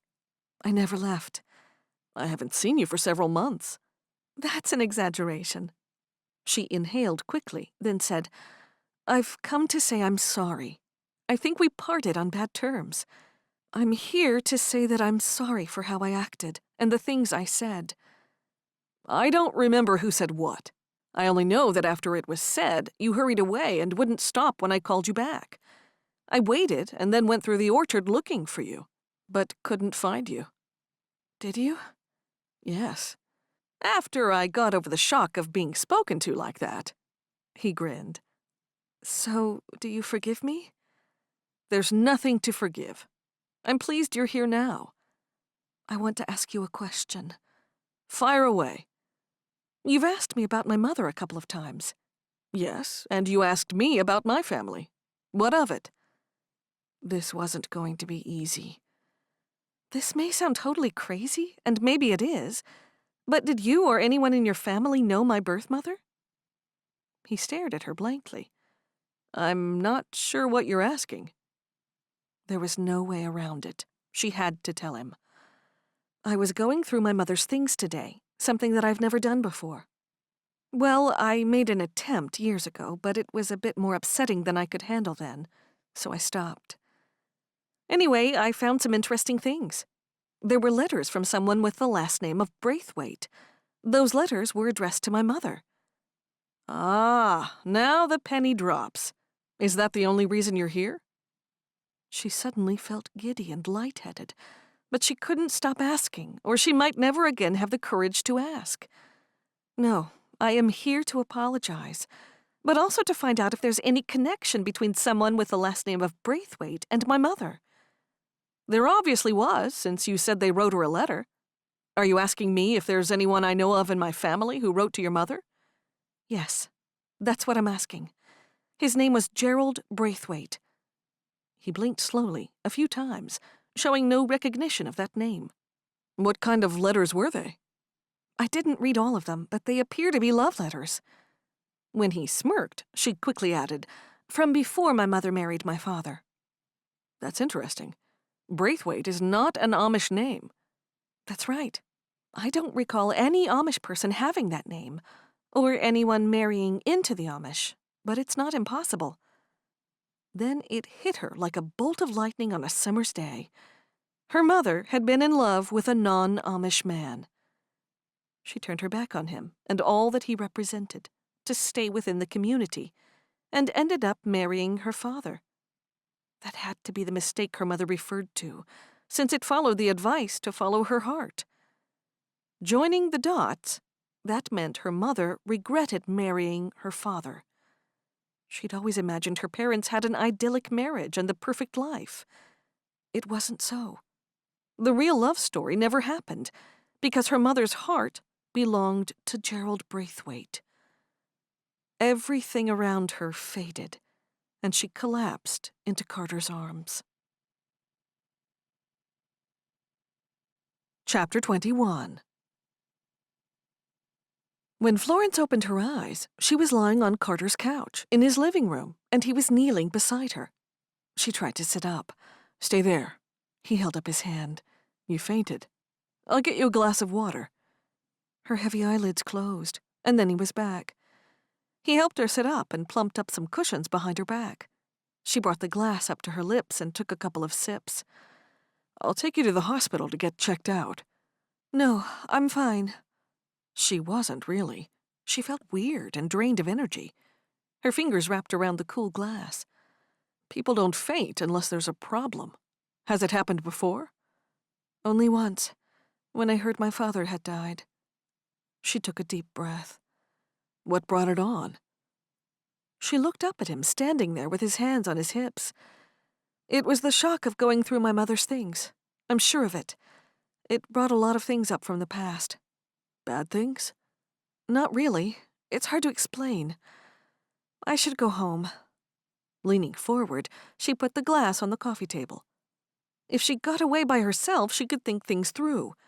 She stood up, took a step, and then her foot caught on the edge of the rug and she fell toward him. His arms encircled her as she leaned into the hardness of his chest. She looked up into his unusual colored eyes. They weren't brown or even a typical hazel. They were flecks of green and gold and gray, light gray and charcoal and, "You're beautiful, Florence." She wanted to believe his words. She wanted him to kiss her. And just like that, his gaze traveled from her eyes to her mouth. Florence's mother had given her the permission to follow her heart. And in that microsecond in time, that was what she wanted. She clung to him, wanting him to kiss her, and just before it happened, she moved her head. He pulled her into him instead, and she rested her head against his shoulder. Suddenly, she couldn't let this madness continue. "I'm sorry, I tripped." She put her hands on his chest, pushing as she stepped back. His hands moved to her shoulders and lingered as though he didn't want to let her go. "That's the stupid rug. I only just bought it yesterday. I'm sorry about that." "It's okay. I have to go." "Stay a while." "No, they'll come looking." It was a lie. There was no one who'd be looking for her, and the only place she wanted to be was here with him. "Let me walk you home." She shook her head, knowing there'd be too many questions from her family if they saw her with an Englisher. "Partway, at least. I insist." "Okay, if you insist." "I do. I just said so." With a hand lightly on her arm, he guided her out of the house. "Are you warm enough?" "Plenty." She glanced at his smiling face and adjusted her shawl. "I'm sorry about fainting." He laughed. "You were determined to be in my arms one way or another today." "I didn't do it deliberately. And your rug, I tripped on it." "I'm not complaining, believe me." While she was with him, she never wanted to leave. She never felt anything like this with Ezekiel. They reached the border of their two properties far too soon. "I'll be all right from here." "No, I'll take you further." "I'll be okay." He pressed his lips together and shook his head. "Well, don't leave it so long next time. Will you come and see me tomorrow morning? I'll be home all day." "Those chess games on your computer sure must be interesting. Do you still do that all day?" "Not all day. I do other things. I might even tell you one day, but you'll never know if you don't come back." "I will." Then there was a silent moment as their eyes said goodbye. Then he took a step closer, causing her heart to flutter like a butterfly just emerged from her chrysalis and finding her wings for the very first time. With his hand on the small of her back, he pulled her into him. Their bodies nearly touched as he lowered his head to hers. This time, she stayed still. As soon as their lips touched, she pulled away. "I have to go." He released her. When she reached for one of the wires, he separated them so she could slip more easily through the fence. Once she was on the other side, she thanked him and bid him goodbye. "Bye, Florence," he called after her as she hurried away into her orchard. Florence made it to the first line of trees and looked back. He was out of sight, so she stopped and leaned on a tree. She felt different. Everything did. As she looked above, she saw the sky was bluer, the white clouds fluffier, and she could even smell the crisp air. Happiness flooded through her. Her heart took wing, and she became fully alive. A light had been shone into the darkness of her life. Is this what it feels like to be loved and wanted? Florence gulped and lowered herself to the cold ground beneath her and leaned back onto the friendly trunk of the apple tree. The last thing she wanted to do was ruin this delightful giddy moment by being practical. But Carter wasn't from her world. As much as she wanted to be close to him and learn everything about him, it was verboten. She sighed loudly. If only they'd had just one last kiss. Just one. That kiss would have lasted her a lifetime. "Florence!" She looked over at the sound of Carter's deep voice and saw him running toward her. "Are you okay?" "I am." He crouched down beside her. "What are you doing on the ground like this?" Here was her chance for just one kiss. A proper kiss. The memory of which would last a lifetime. What would the harm be in just one simple kiss? She could be practical tomorrow, and in time, she'd marry someone suitable, a sensible man. Then she'd go on to have a sensible family with many sensible children. Or not. Maybe she'd be like Aunt Dagmar, running the orchard as an unmarried businesswoman. This kiss would be her one indulgence, something that would be hers and hers alone to remember when times got tough. She could close her eyes and remember her first kiss with the man her heart wanted. If, and only if, he wanted to kiss her again. "I was just thinking."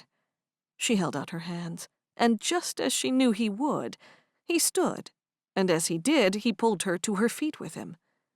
Once they faced one another, they stared into each other's eyes. Because she'd twice rejected him, she knew she had to make the first move. She took a step to him and turned her face upward. He wasted no time in lowering his head until their lips met.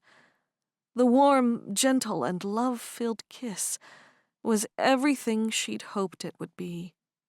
His lips were soft and loving, his arms strong, manly, and reassuring. In that moment, she felt loved like she'd never felt before. Oh, Florence, he hugged her to himself. There are so many things you don't know about me. It was dangerous to get too close, and she hoped with that kiss that he hadn't taken it as something more than it was. Summoning all her strength, she said, I have to go. Don't. He leaned down and kissed her forehead. There's always tomorrow. I'll be waiting, just like I've waited for the last few months. Her mouth dropped open in shock, and then she had to know more. Who's that woman I saw at your house that time? It was twice, but she didn't want him to know she'd been counting. She's someone involved with my work. You don't need to worry about her or anyone else. I'm a one-woman man. He shook his head. You'll never need to be concerned about that. A giggle tumbled from her lips. Any other time, she would have probed more about his work. She had so many questions to ask, but it scared her that he was talking like they were on the border of starting some kind of relationship. It was nice to be wanted. Would you ever consider joining the community? At that point, she was certain he'd run away. Instead, he said, My life's motto is never say never. Was there a spark of a chance for them? This was something she'd never seriously considered. All she could do was stare at him. Would you ever leave? He asked. Never, she answered without hesitation. He chuckled. Tomorrow, then? He asked. Happiness bubbled within her to overflowing. Yes, tomorrow. And the day after, and the day after that, she wanted to say, because that's what her heart wanted. They stood there, smiling at one another, until she turned and walked away, feeling as though she was gliding, flying. Deep in her heart, she knew she was dancing with danger. Yet, she'd never felt so alive. This has been A Simple Kiss, The Amish Bonnet Sisters, Book 3. Written by Samantha Price. Narrated by Stephanie Dillard. Copyright 2019 by Samantha Price. Production copyright 2020 by Samantha Price.